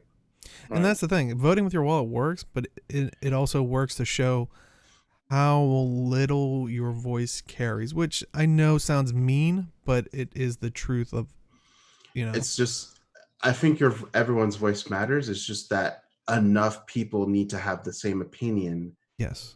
in Because order like to I was make the saying earlier, difference. and like how you're saying, people can feel ripped off or it's a bad value at different levels. Like I was saying with the PoE versus Warframe for myself, kind of, example was, if you're voting with your wallet, here's me at Path of Exile going, well, this is clearly ridiculous. This is horrible. Well, they're making hand over fist loads of money from people that are buying. I bought the $200 bundle that came with a couple skins, and so they're looking at me going, okay, you're not gonna buy our $20 hat. Bye. Okay, have fun. And right. I mean, irregardless, I hope they do well. I mean, I hope they make great games. I mean, I wish them all the best. I don't wish them any ill will. I'm just hoping that whatever they do, it's done in a way that's doesn't feel like we're getting penny pinched, I guess you would say. Yeah, exactly. And from a business standpoint, it would probably behoove them to future proof, because if they're putting time into developing a game that I don't know if they are developing a game that's gonna look to loot boxes and all those other things that a lot of places are trying to squash. If they develop it for that, they're gonna have to redesign or take all that work that they put into it off and work towards something else. So I would imagine there's some discussion going in there of, are we trying to make a game that's going to last a week, or are we trying to make a game that people are going to use a year out or something? Right. Yeah. It's always funny because it always kind of comes up every now and then. It's like the game could be broken, but the cash shop will always work just fine. So that is true. I mean, well, I would hope the cash shop works, because you don't want people to like spend money and not get their items, because that would suck even more. But right. That's something else entirely. But I also think since Roy's a CEO, I hope he's a gamer. He enjoys, like he designed the Revenant, and so he had this cool concept. It seems like a person who would want to have a company that designs cool games. Of course, make some money, but just like the main core value would be to make good games. Right. So So yeah, we wish them all the best of luck, and hopefully we get to hear, some cool stuff come from it. But yeah, if maybe you were at all a fan, like we said earlier, of the Revenant for Heart of Thorns and stuff like that, because that's some stuff that he was known for designing, and maybe he's gonna have a hand in some other creative and different ways to implement stuff. So I don't know. Can't wait to see what comes of it. Yeah. But any other thoughts Sure. on that new gaming company? we'll see what they come out with in the next year or so. Should be fun. But a post this week I saw on Reddit that was kind of trying to see maybe why people aren't looking to hop into PvP and like maybe some of their worries. So for new and veteran players, so if I would love to hear chat's thoughts of why maybe they don't go into it, but some of the things that they brought up were well, I guess we'll go piece by piece in here, but basically they're they kind of just refer to them as the circles, like when you're in PvP. I think it's mostly the game mode that it surrounds is the what do they call it? I always call it domination because I played FPS. Conquest. But basically controlling a point to earn points, and once you reach 500, your team wins. But people have looked at it as the circles are just tools for these locations are just tools for people to get closer together and fight. Which I know they replied back with the idea of a lot of the Guild Wars 2 PvP maps have important objectives outside of the circles, and I know for the one I've been thinking of was what's the one where the snow one that you basically have to kill the shaman guy to get points or something. I'm not a PvP player, so I apologize ahead of time. Spirit Watch, thank you. Spirit Watch. Wait, no, that Spirit Watch is with the orb. Yeah. Well, there's the orb, but there's also the two things that guys you have to kill that give you a buff or give you more points. That is not a snow map. That is full fire. No, wait, that's not full fire. There's snow on it. I didn't say it was an entire. It's Spirit Watch. I know that. They're right. I might have described it poorly. That's very likely. No, it's not full fire. Yeah, but Spirit Watch is you're running the orb, and you're running the orbs, but you're also trying to control the points. Okay, but this is the thing. It has side objectives that aren't just okay. But that is the side objective. I thought you meant what's the map called? Forest. That's it. I thought you were talking about forest when you talk about the two things on the side that you have to kill. Yeah, but I thought behind like where the orb is deep in there, doesn't it every once in a while spawn two guys that you can kill for a bonus? No. Forest. I swore there was. No, forest is the one. I swore there was in Spirit Watch. No. I swore there was. Everybody log in, get in the Spirit Watch. Yeah. So Spirit Watch is the one with the orb. That is correct. Force of Niflhel is the one with the two NPCs on the side you can kill for points. All right. I don't know. Yeah. Okay. Full fire is the one where you have to kill it's kind of like old school Guild Wars 1 where you have to go kill the Lord. Great. Now my cover's blown. Now everybody knows I'm not a hardcore PvP player. I was maintaining it all the way through here, but I think. Oh. Yeah. But anyway, what was your apparently what was your Spirit point? Watch isn't even ranked map now. that's my favorite map. Clearly, you could tell. Well, no, I'm just saying, you know, a lot of these Side matches objectives, have yes. the side objectives so it's not all just solely about capture points. Correct. But I mean, as I've said in the past, I would like to see more support for different types of game modes, because especially now that I understood originally it was like, oh, this is going to be an esports. That's if someone in Arena still thinks they're esports, please sit them down and have a discussion. There's many reasons why it didn't take off the way it should have.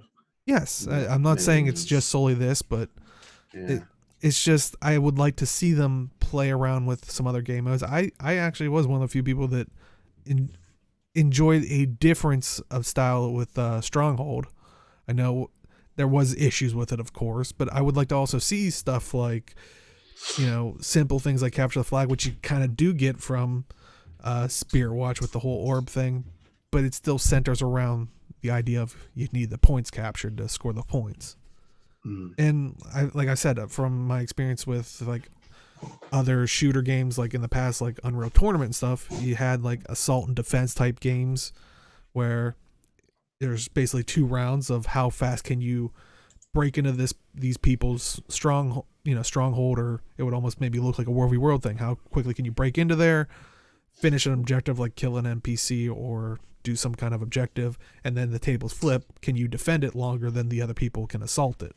Mm-hmm. But I don't know. I'd like to see some other game modes within PvP itself, personally. But I mean, what are your guys' thoughts on the idea of a lot of the game modes surround the concept of the capture points and the circles? I mean, at first, like, that concept is very weird, just because you think I think that was one of the first things that I thought of when I saw Conquest. It's like more people in the circle means you cap faster. That's one of the things that I learned very quickly wasn't true. So I feel like that needs to be conveyed more times than others. And do you like it being that way, or do you think it should move to more people in the circle cap it faster?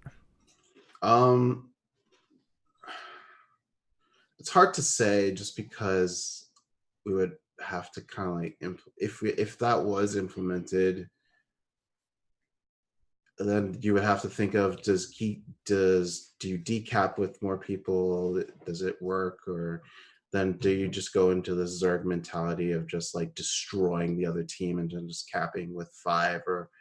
But I think it's better right now with like at least one person and you start capping, because then it leads into different tactics that way. I think also if you run into the risk of,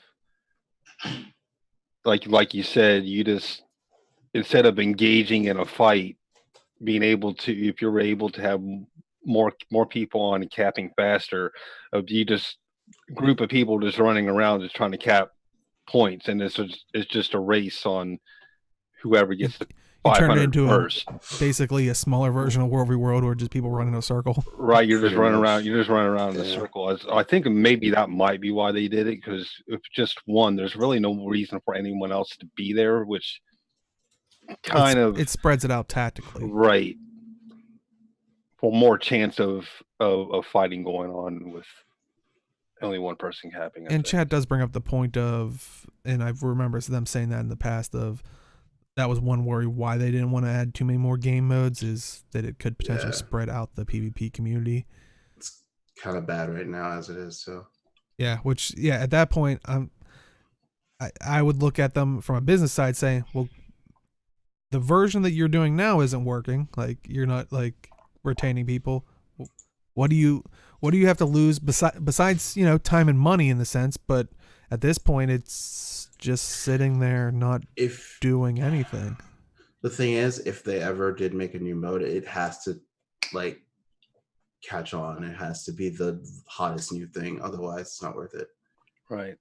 And also, if you come out with something new and it's totally doesn't work, you also run the risk of just devastating the PvP community in general. Like, look, they tried something new, it still didn't work. We're out of here. Yeah. True. You know. Well, maybe this is the perfect time. Ninja's looking for a game. We need a new PvP game mode. Let's come on. Battle Royale. Don't you? We could do that in World versus World, just to have like single. You can't group. That's it. Yeah, and like chat's saying, like I know Stronghold wasn't a hit. I actually liked it because it was different, but I know a lot of people. Yeah, Stronghold wasn't a hit because you could just snowball so easily. Right. Yeah. I mean, no matter what they do, there's always going to be people out there that like it and some that don't, no matter what they do. So, I mean, I tried Stronghold. I didn't see a problem with it. You know, I had fun. I mean, but I could see why some people didn't. But yeah. Mm-hmm. But yeah, that's one I know people have brought up as a concern. One of the other ones was, and I mean, I think this is everywhere, but people in PvP can be toxic at times. Yeah, at times. Though they do come back to say, you know, blocking people is effective. I don't like this as far as we know, but yeah, I don't know if people have tried to test that, but I know there's been issues in the past of it tried to group people based off of any list and then include your block list, but I thought that got corrected. But when it's here's from my point of view, reason why I don't play PvP anymore is just for this particular reason. Is it easy to block someone? Yes. Does it work? Yes. But not when you have to every single game you have to stop what you're doing and block somebody. It stops being fun when you go into a game and there's a high percentile chance that if you're like me and you don't really 100% know what you're doing in PvP, you're trying to learn, and people expect you to know exactly what to do, where to go, what build to use, and this and that. And if not, you know what people say. You gotta stop, block them. It stops being fun. You know. It's interesting because like I fully expect new players to be in unranked. So I don't mind if I lose games in unranked because people are trying new things or just, you know, learning or whatever. Or I would even say at the beginning of ranked where it's trying to calibrate everyone. But I would say in ranked, I would say it's more important for you to you should have a decent idea of what you're doing, right? Because we're playing for standing, and if you're going to impact my standing because you don't know rotations or like what you should be doing with your build, then that's a problem because that affects me. And I understand that from that perspective. Sometimes like it's like I understand that too. Yeah. So it's like for me, it's like if it's little things, it's fine. But if you clearly don't know how to play your class and you're constantly dying, that's when it becomes a problem for me. Right.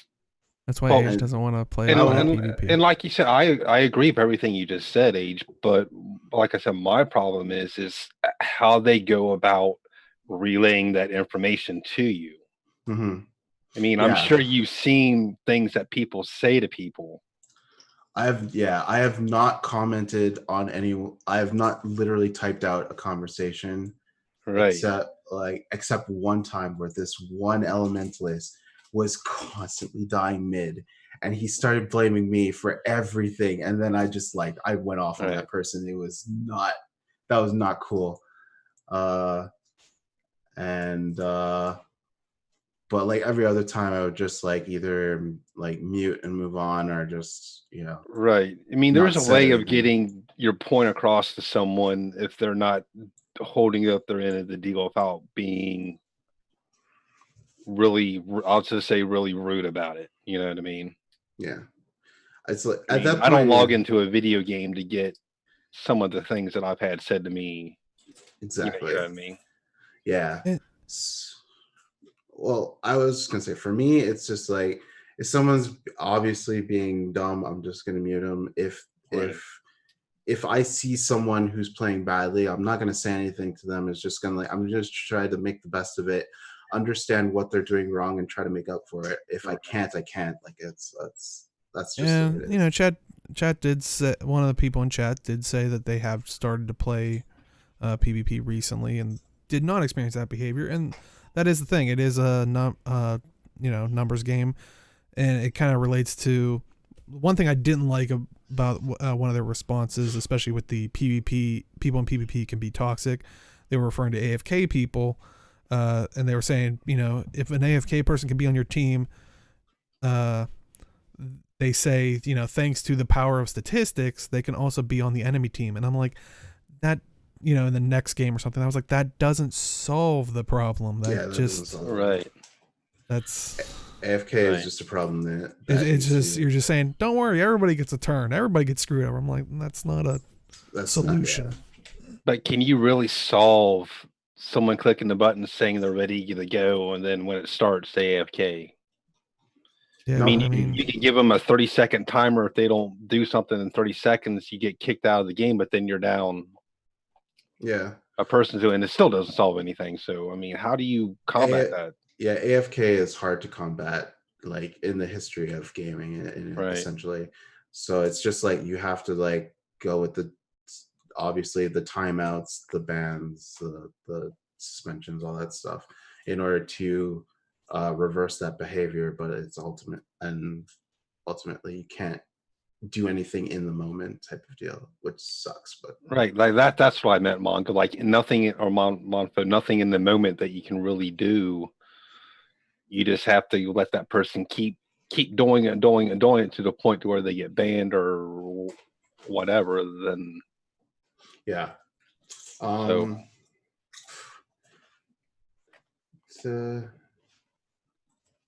yeah, so it's you just have to report, move on type of deal. It's hard, but it sucks. But yeah, there's no way to predict anyone's going to AFK, so really there's not really much they can do other than ban them after the fact. So yeah, or not necessarily ban them, but penalize them after the fact, I guess. Yeah, penalize them. I know one of the other concerns people have said it's not profitable, which it kind of goes back to what we were saying before of like you can earn gold in like a lot of the new maps. And they do say their rebuttal to it was, you know, it's one of the most profitable ways to make gold, which I don't know for any farmers out there.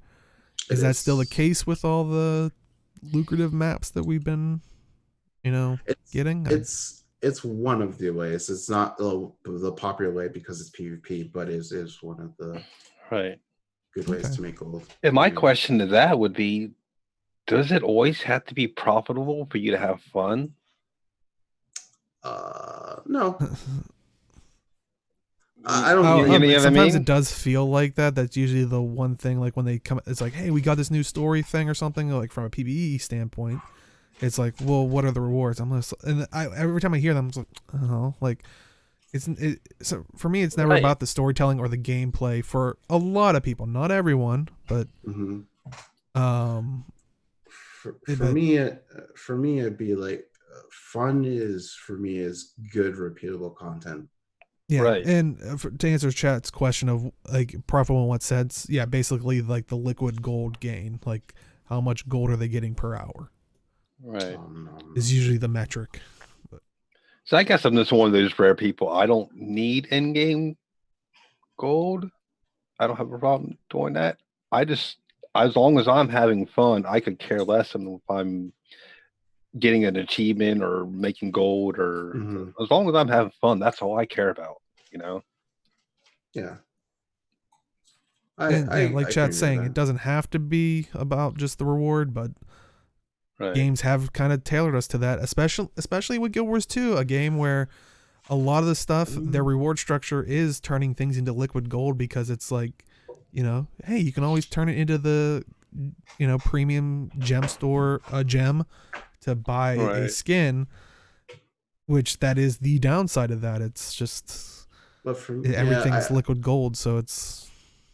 I understand what Hypno's talking about. I play World vs. World for fun more than rewards. or like rank or anything like that. I mostly play for like fights, having a good time. So Right.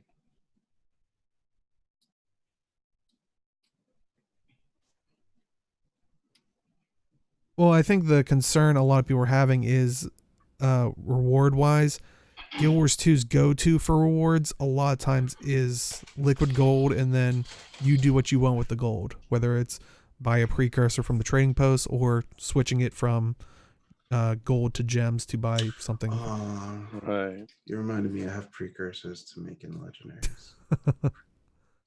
Forgot about that. You're killing me, Age. I'm sorry. I'm off the legendary bandwagon. I still have to make, I think, 3 more or 2 more to like beat my quota from last year.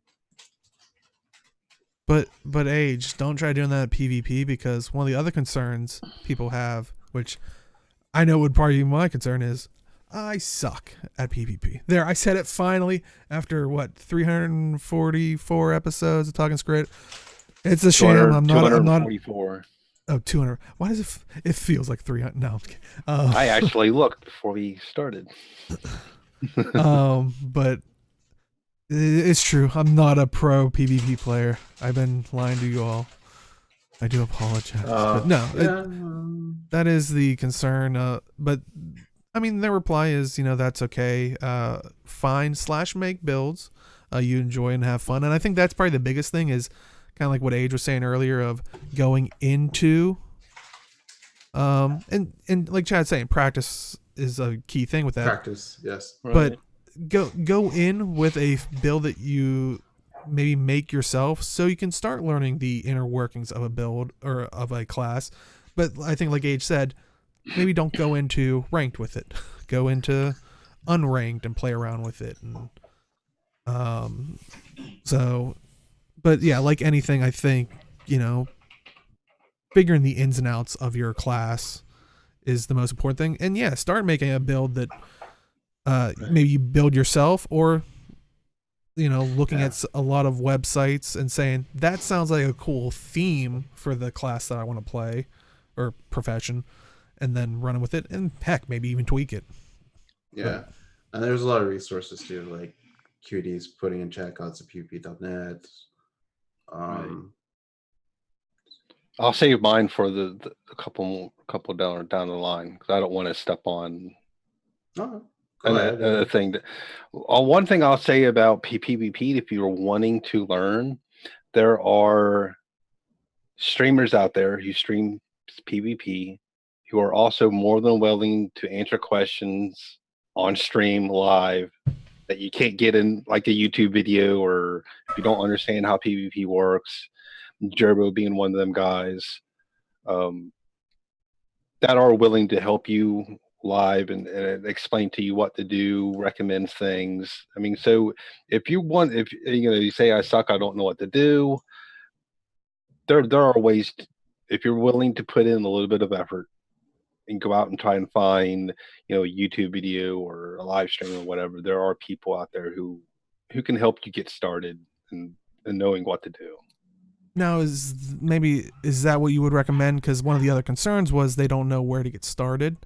You think would it be a good base level, is maybe finding a build that speaks to you? Or heck, I know some people when they stream, going back to what you're saying, when they say, hey, I'm PvP streaming, and they usually say I'm streaming as a necro or like, and it's like, I like the necro, so let me see how they play, and you can ask questions. There's people out there who are streamers, but also have videos, so you can kind of hit them both up. Like Jebro Kroof Gaming does a lot of different kinds of build videos, and she's really, really knowledgeable about PvP, and she streams.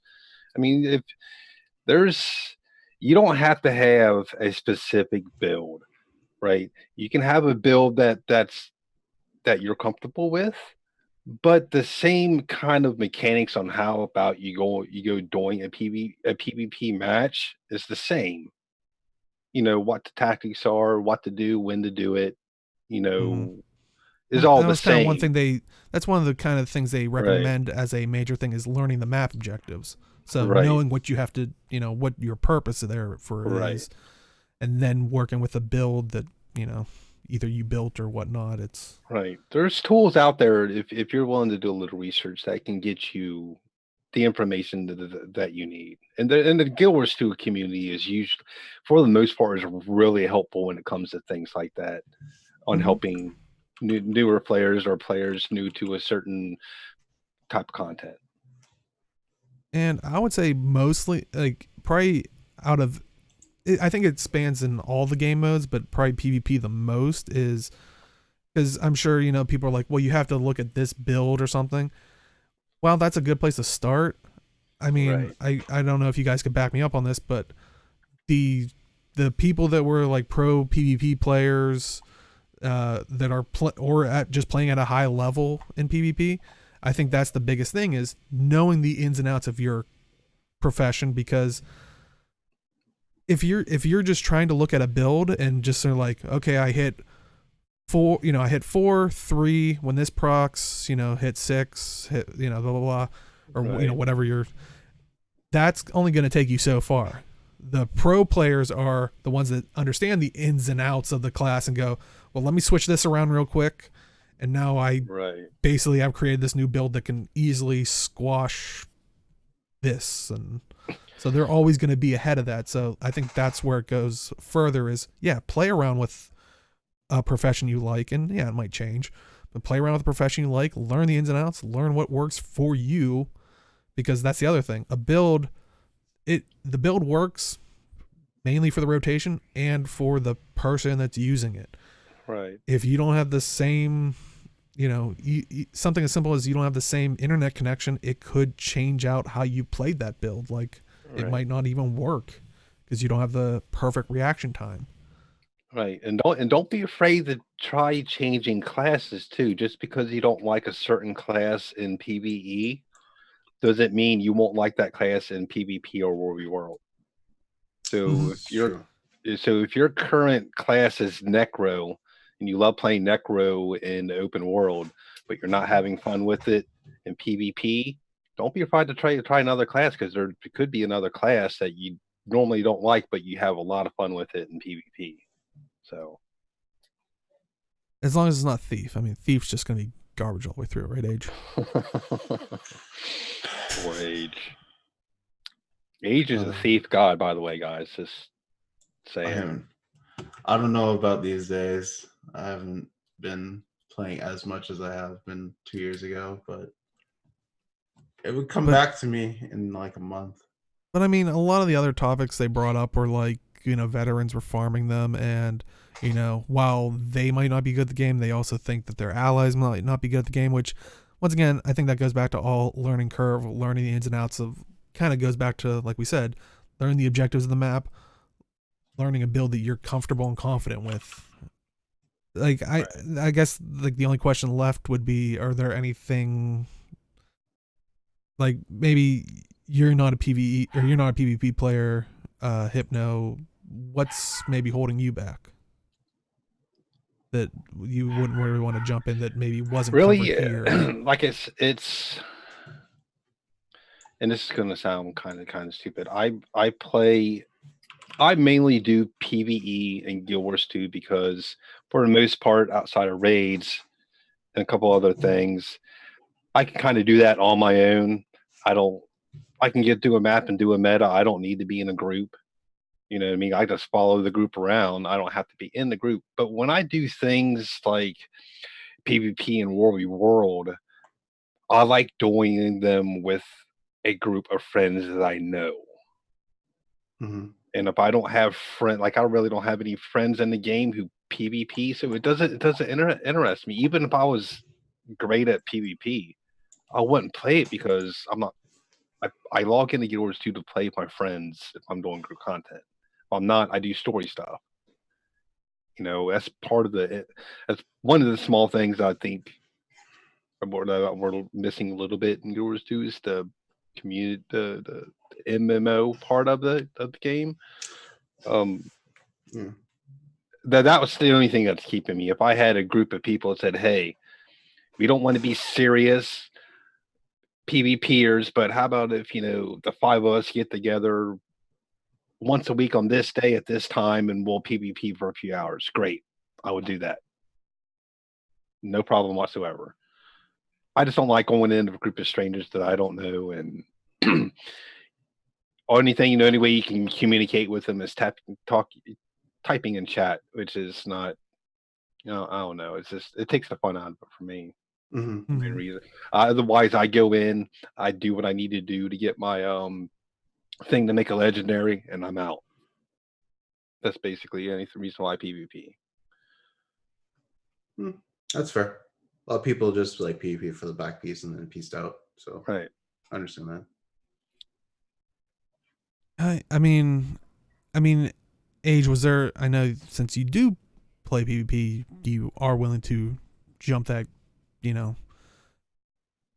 not look at all these issues or concerns. Like, did you ever have any concern like this stuff that stopped you up in PvP that you're like? I play a lot of different PvP games, so it's just like more of I always want to be ready to go in ranked before I play unranked. So if I don't feel comfortable in any game where I feel like I would bring the team down because I'm not up to par, I would just stay in unranked. That's only honestly, that and balance is the only two things that keep me in or out of PvP. Or in terms of seriousness, it's the how well I play. In terms of PvP altogether, it's balance. So, like, for example, with Overwatch, I didn't play for the longest time because balance was so terrible. Now it's okay. For PvP for me in Guild Wars 2, I play mostly Thief. I play Elementalist, sometimes a little, just like a teeny bit of Warrior, some Necro, and some Revenant. And I think right now it's in a good place, but I'm like 80% to 90% of my time is Thief. So if Thief is in a bad place, I probably will play less or at all. So that's kind of the way it works for me. Yeah, and Chad, I'm curious if you're had any concerns. Like, I know the person earlier in chat was talking about they started like, what, like, was there any concern before you stepped in? I'm definitely, but yeah, I think for me, like, I don't know, I don't think I've ever really gravitated towards PvP and MMOs. Like I said, I've always been more comfortable and confident in shooters and stuff like that, where like Unreal Tournament and stuff like that I used to play all the time, Halo. But when, I don't know, I guess maybe when I tried WoW's PvP, I guess maybe just the controls of it always didn't feel right. I still don't have, I think personally for me, that fluidity in Guild Wars 2 itself, even though it is more fluid than WoW or something like that. I just don't.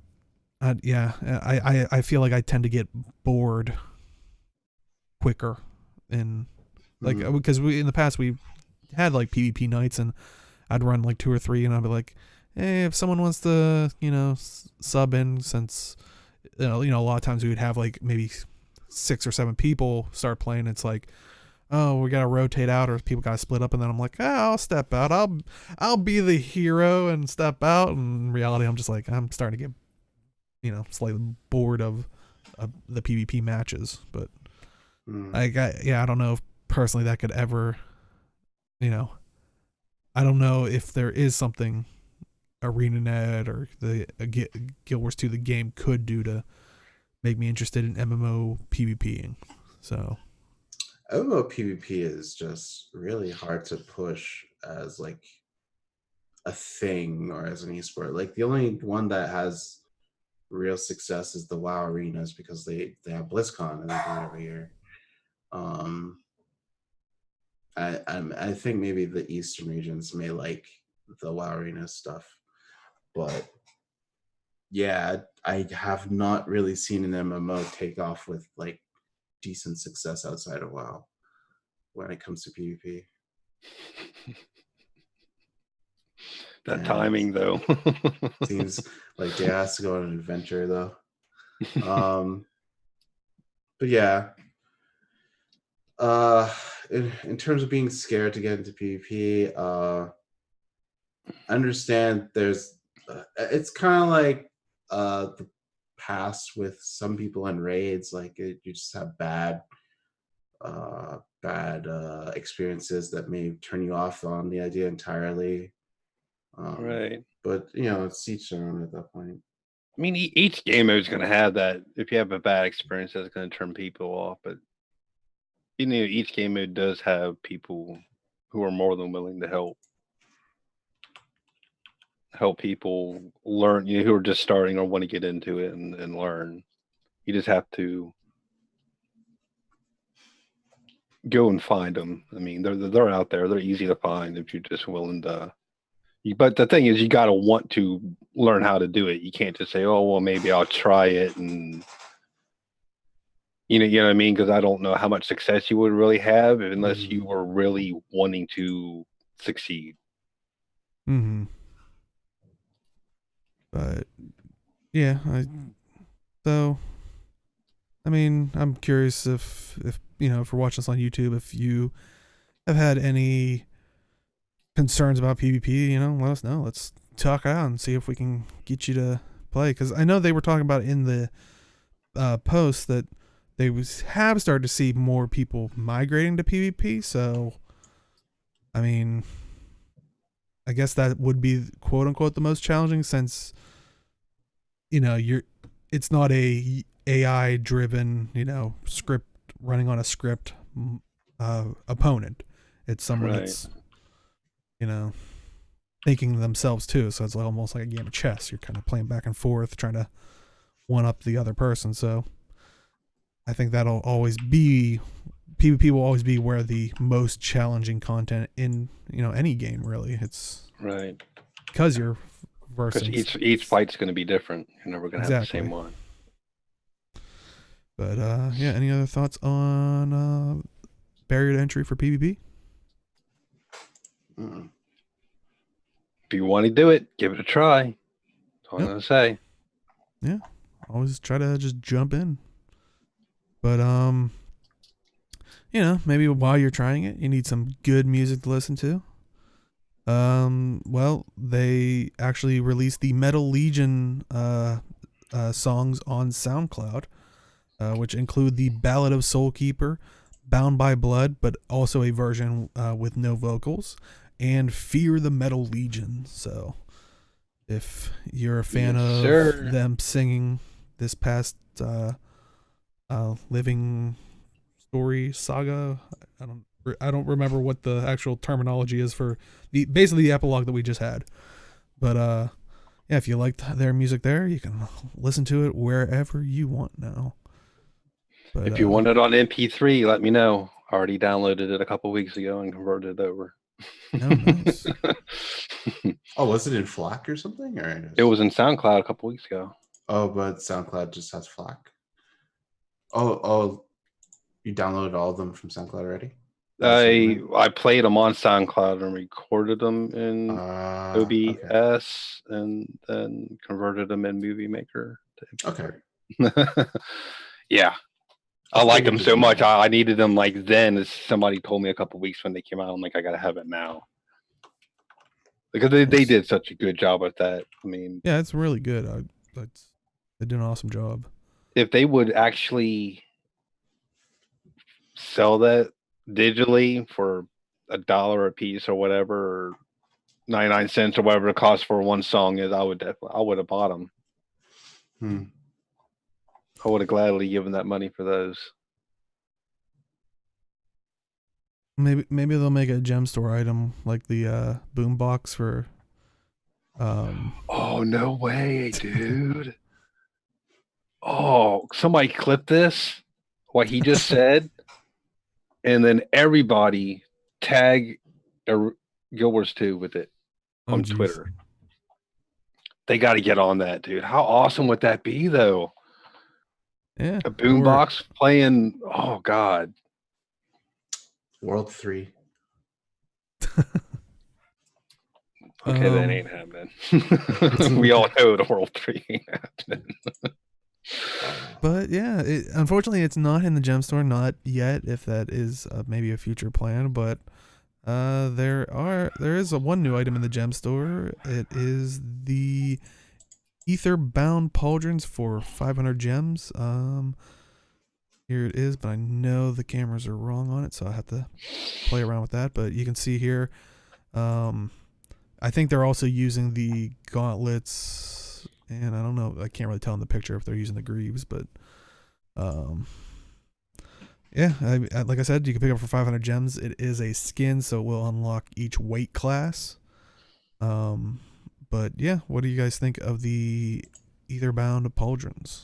So this is 3 of the pieces that we have so far, or 4? I think this is the third, because I think we got the gauntlets and the greaves, which have Right. returned as well. I think If you they missed look out on cool. I'm really wanting to see what they I hope they complete the outfit. I really do. Yeah, unfortunately, it doesn't seem like they ever do that, which is Because a we have the bummer. hands so far, right? Yeah. We have the body piece. It's We like have, the little. I think, hands and feet, and then this is the shoulders. I thought we had something that had kind of like. It kind of looked like a cape. Maybe it was from something different. Not sure. But Maybe they if look good. I chat like knows. Yeah, I think they look nice.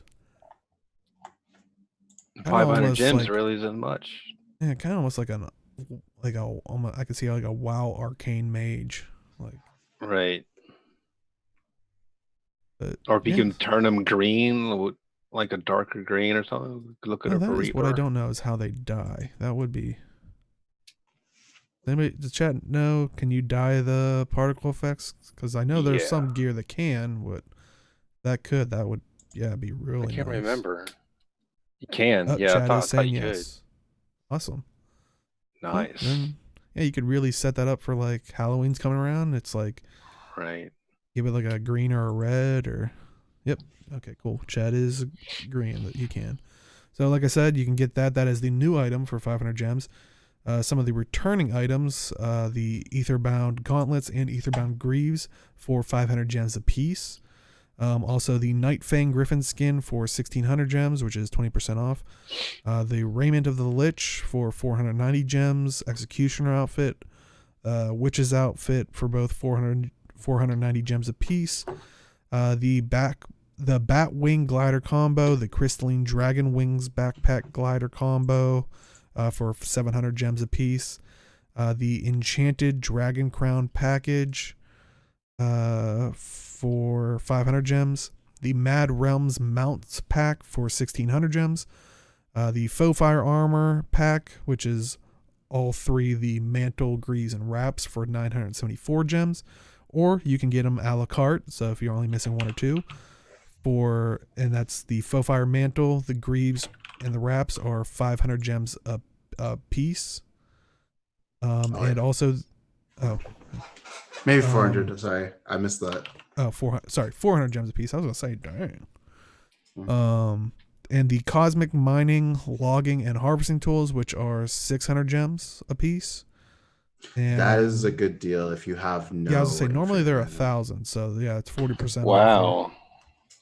Yeah, And that is for cheap. people who don't know, that is a account bound one, so you can share between your characters, but it'll never break. And do those come with the does that set come with the little extra? Oh, the glyph. Yeah. I'm not sure if they gave what glyph they gave him, because I thought I'm they not went sure. back and did.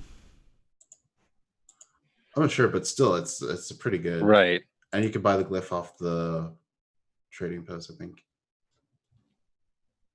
Some of them glyphs are not cheap. This is Let me true. see.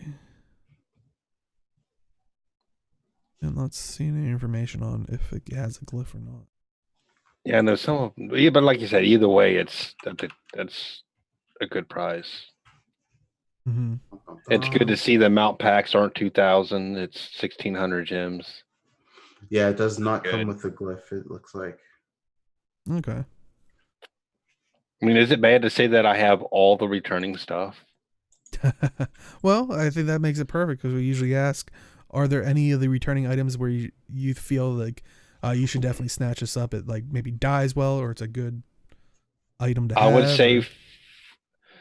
I never ever. I'm going to suggest anyone buying one mount skin for 1,600 gems. I won't do that. It's just too much. But the Mad Realms mount pack, love that mount pack. Glad it's 1,600 gems. The rest of the stuff is just really depends on what kind of a style theme you're that going you for. like, right? Because I it's do all like Halloweeny stuff for the most part, as far as because the faux fire ones, that's the like the shoulder piece that has like the melting candles, right. correct? Like I use that on one of my necro, like, so yeah, I could. It's definitely cool. The hand things basically have like a kind of like forearm guard, but it's like wrapped in like basically wraps that have like runes on it type thing. So definitely a couple nice looking items in there that are returning. And anytime you can get mining tool or harvesting tools for 40% off, that's a good deal. Because that's even cheaper than if you were to buy just the regular set, right? Yeah, because they're normally 1,000. I think even ones that were bundled, Yeah. 3,000. I think bundle the cheapest they go is like 2,700. So Yeah, they had like the normal run of the mill looking ones bundled in a set of 3 for like 2,500, I think. yeah, so you get like a So this is even cheaper than those. yeah. Yeah. Any other final thoughts on Gem Store? No. I'm not gonna go on a gym store rant. Last up, we have Community Corner, and we have someone on Reddit, user TGDM, posted about, or I know a lot of people are concerned about having so many builds during this transition from Arc DPS users to what the in-house template system. But the like I said, the Reddit user TGDM actually made a nice little spreadsheet template for your extra builds once the in-game system comes into play, which is kind of a simple way. If you I think it's just like a Google Doc. You can basically make a copy of the spreadsheet yourself, go to the template data sheet, enter your build information. Once you have your builds entered, go to the template loader to load up your builds. And then you can name it really whatever you want, since it's kind of just an all-in spreadsheet system. But actually, I appreciate that, they kind of did all the heavy lifting for you, like the background stuff, to, if you have to go back to a notepad or something like that.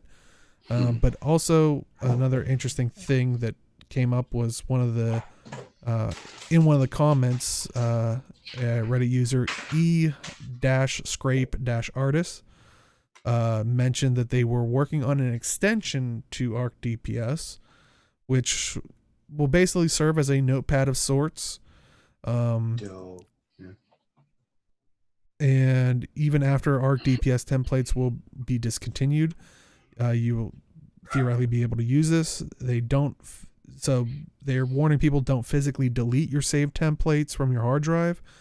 It will be able to load and show them to you, and hopefully convert them into code that would be usable for Guild Wars 2's own templates. It will work for traits and skills, viewing and converting, and gear/legendary will be viewing only. Won't be releasing it until they have the information about the format for the new codes. Just until then. And my question is, this an issue? So while I like the side notepad, the original post to this of the person that made the spreadsheet, I think that's well, okay and stuff. The one that added the comment, I would say when this comes out, if there is no ArenaNet response to it yet, definitely use it at your own risk until there is an ANET response, because yeah, it's not gonna they won't give you the way to convert it into a code that'll be usable. That defeats the purpose of Guild Wars 2 adding their own templates and monetizing it. So you're not gonna be able to. That's why. Right. Because we'll definitely link to the article that gives you the template for it. Yeah. Like the template for the note, like kind of the side notepad. If it was, it's a warning that comment is in there. It seems too good to be true that I think that would be something that ArenaNet's probably going to try to block. If it was viewing only, then I would say yes. If it, which one aspect is, but yeah, since the other isn't, it's yeah. So it doesn't really go into details or link to that thing, but if you do see it later on, definitely wait till there's an ANET response. Right. I mean, worst case scenario is that you save your templates and then you make an external tool that would like allow you to upload the template and put it up on the corner of what your build is. But like I said, the link that will be in the description, the one I just threw in chat, that's basically to the person's Google Doc that you basically have to input the information in. Like I said, it's basically having a notebook of all your builds, which that one I don't think is or should be a problem by Arena. I couldn't imagine. But the other one that's kind of stepping on the toes of the template system might be more of an issue.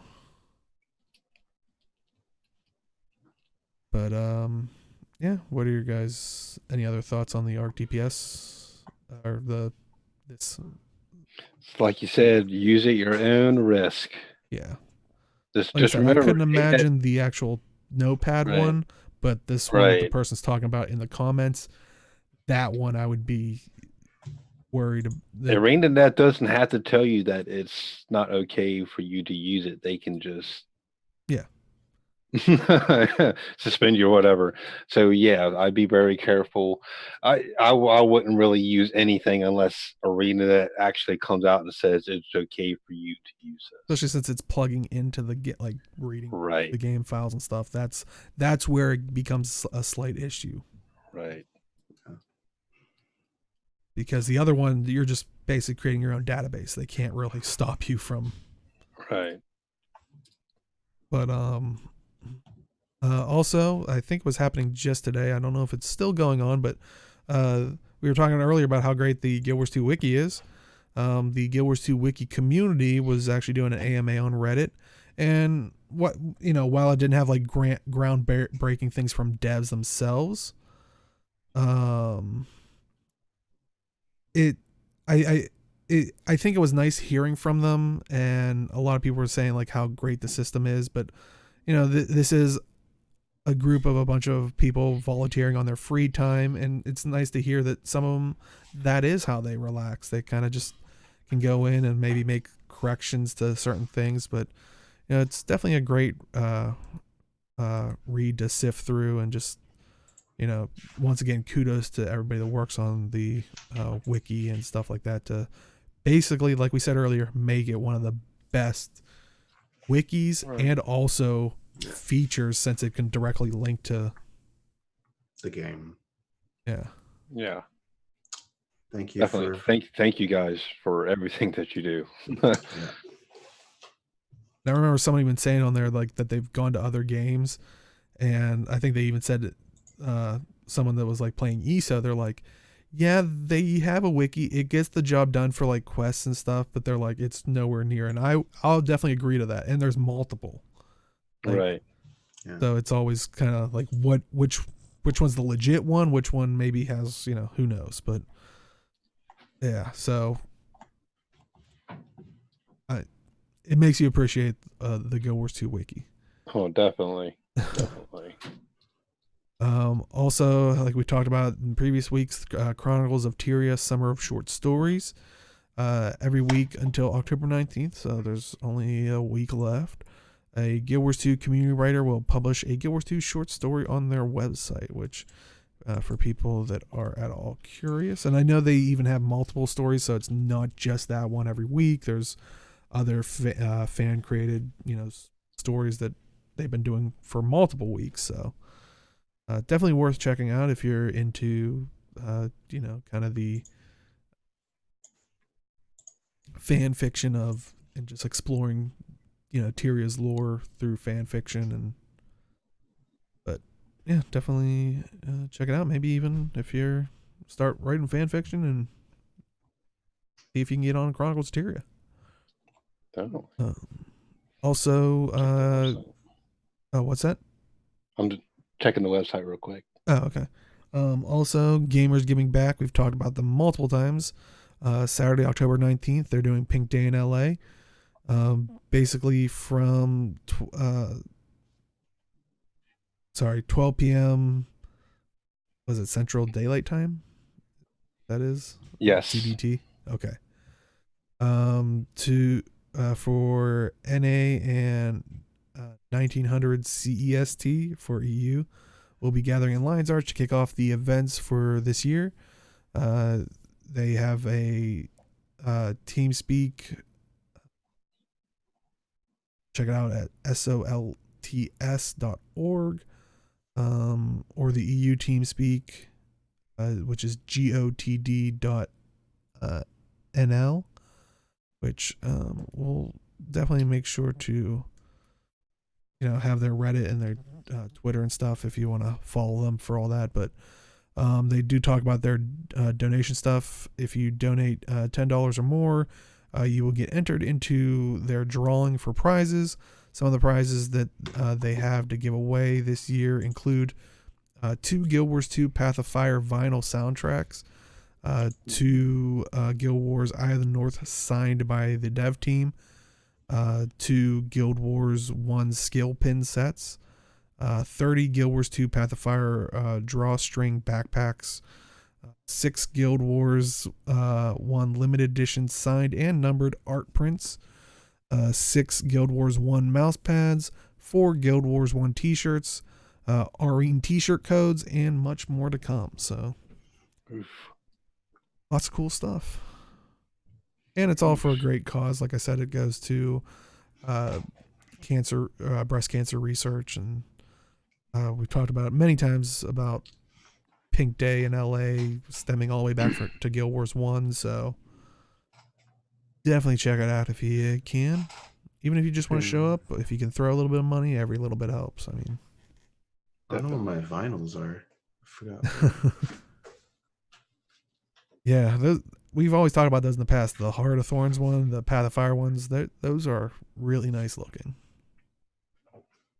So definitely see if you can pick one up. Also, the Beetle Champions League, I saw ArenaNet or Guild Wars 2 tweeting it out, I think a couple hours before we went live. But Battle Efficiency is putting on a new race, basically Beetle races. The qualifying races are ones that already happened were the 5th and the 6th of October. But I think the one that happened today, I don't know if it's still going on as we're recording this live, but was the 12th, and then tomorrow the 13th. And they said the rewards for it, since it is utilizing kind of the races that are already established by Arena around Tyria, you can probably earn some gems, and what's more important, placement into the final race, which the final race will be October 19th. It's a custom racetrack that they made in their guild hall, and the reward will be a legendary weapon. So. Ooh, any one that you want? Oh no, it's got to be okay. It's got to be a Gen 1.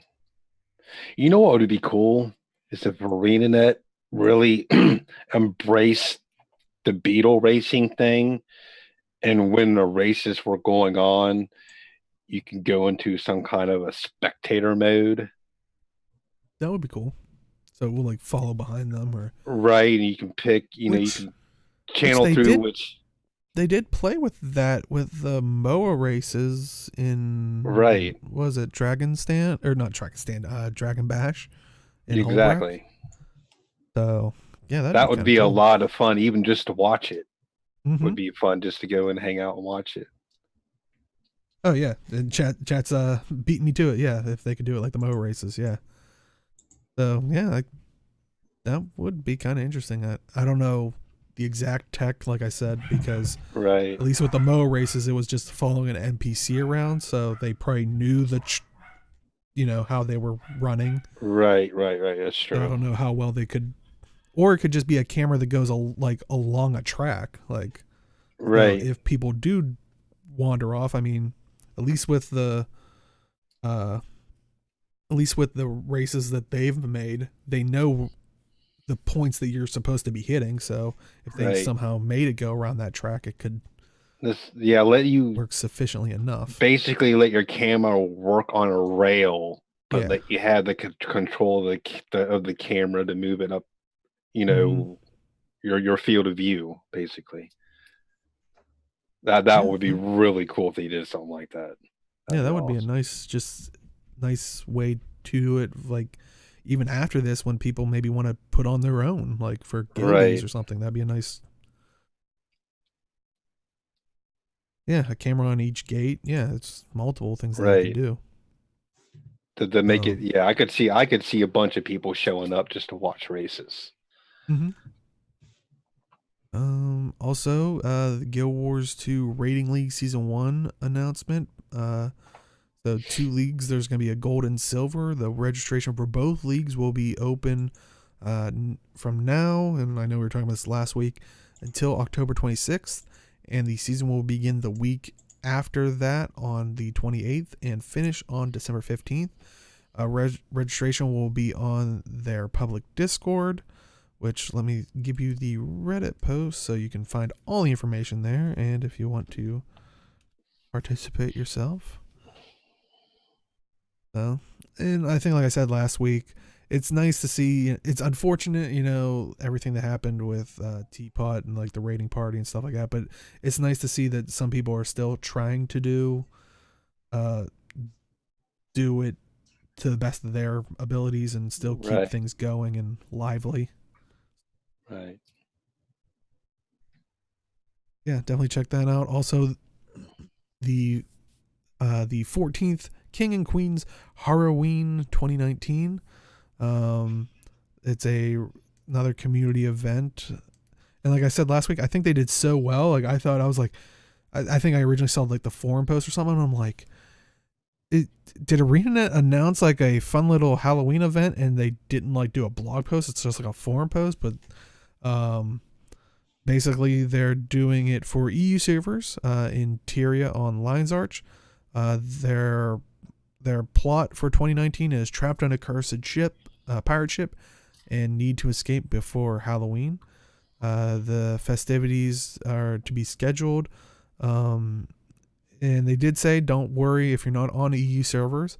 They still do have raffles that you can join in on, and basically they're a workaround if you do want to participate in it. Since it is in Lion's Arch, you could theoretically make a free account, or if you have a spare account, or if you do normally just have an EU account, your problems are solved. But you could make a free account and, participate then on the EU servers. But yeah, any other thoughts on the community corner stuff that we did talk about? That sounds that horror. I didn't hear about that last year.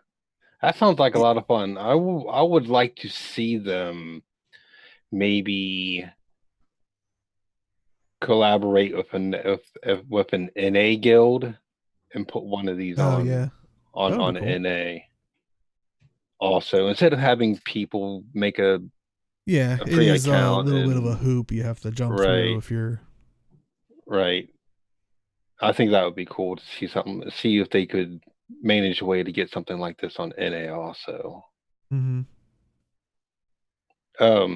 I want to go a little bit back on the Gamers Giving Back Pink Day in LA. Okay. It's kind of a small spin-off on this, and I know it should be saved for later, but well, I was gonna say the next thing we started to try to give to our guests is if they want to give any shout outs or I just because I was wanting. For people who don't know, I'm actually on Iron Maiden. Everybody knows who Iron Maiden is. Started a stream team with Gamers Giving Back. So it's a Gamers Giving Back stream team here on Twitch, which I happen to be a member of. And basically what that stream team is consists of people from a bunch of different games. A lot of us are Guild Wars 2 veterans whose main goal is to not only, we just did a streaming event for World Child Cancer, which we just raised $5,000 for. That was a few weeks ago. And I just want to shout out for anybody who, and here I'm going to pop a link in the chat, which is the link to the actual stream team that has a list of all the streamers on the stream team. If you guys And get a if you're chance, watching this on YouTube, links will be in the description as well. Okay, I'm sorry. Oh, no. I'm just saying for people Okay. that are watching a recording, they Right. don't have to try to read the chat Right. text. Please give those people a shout out. They put a lot of hard work in, and they're doing a lot of good things for a lot of different charities. And if you can spare a little time to check some of them guys out, I would really appreciate it. They work hard. They kind of deserve it. So that's really all I got as far as shout outs go. Awesome. Well, I mean, we'll actually let it roll right into that's it for this week. But Hypno, where can they find you? You can find me on Twitch at twitch.tv/Hypnotron, or Instagram and Twitter at Hypnotron_. I think that's it. I know that's your Twitter. I wasn't sure about your Instagram, but yeah. Right. Instagram and Twitter are both the same. Okay. Hypnotron_. Awesome. And Age, where can they find you? Twitter and YouTube at Age Night Road. Stuff and things. Stuff and things. Well, it's good to actually have you back instead of the still image that we had earlier halfway through. I thought he was really upset that I said something, and he was just staring. I was like, he really kept a did I stone face, and then did I I make him mad? It takes a lot to make me mad, so I was like, he's staring me down hard, dude. Yeah, it really pulled that off well. But yeah, so awesome. And you can find me at simply_Dale on Twitch and Twitter, mostly here on Twitch, which is at twitch.tv/MAAD_Realms, 2 A's in the MAAD. If you are popping at the very end, do stick around. We do a bit of an after show. We're not just while this is just a Guild Wars 2 podcast, we also, myself and Age started a Warframe podcast on Tuesdays. We're going to try it weekly. It was bi-weekly. So we're going to see how weekly feels and if it slowly kills us inside or not. But yeah, like I said, that's Tuesdays. I know Malthanis, who was here earlier, does 0 to Hero on Wednesdays and Vote to Kick every once in a while. And yeah, we are trying different gaming stuff that we're interested in. But yeah, if you want to watch this, we do highlight it on Twitch. Like I said, twitch.tv/MAAD_Realms. If you prefer YouTube, that's your platform of choice. If maybe you're in the realm of ninja and you don't want to support Twitch, go to YouTube. Which is, I'm just trying to get that tag more relevant, right? Which is our youtube.com/MAAD_Realms, or in one nice little cozy package. Maybe you're not even a fan of YouTube. Well, if you go to our website, MAADRealms.com, that's 2 A's in the MAAD. That's where you're going to find this podcast. Like I said, the Warframe one, past episodes of Vote to Kick. But that's also where you'll find the audio version of this podcast as well. So, yeah, I think that is it for this week, and we'll see everybody in the game. Good night, everybody. See you guys. Bye, guys.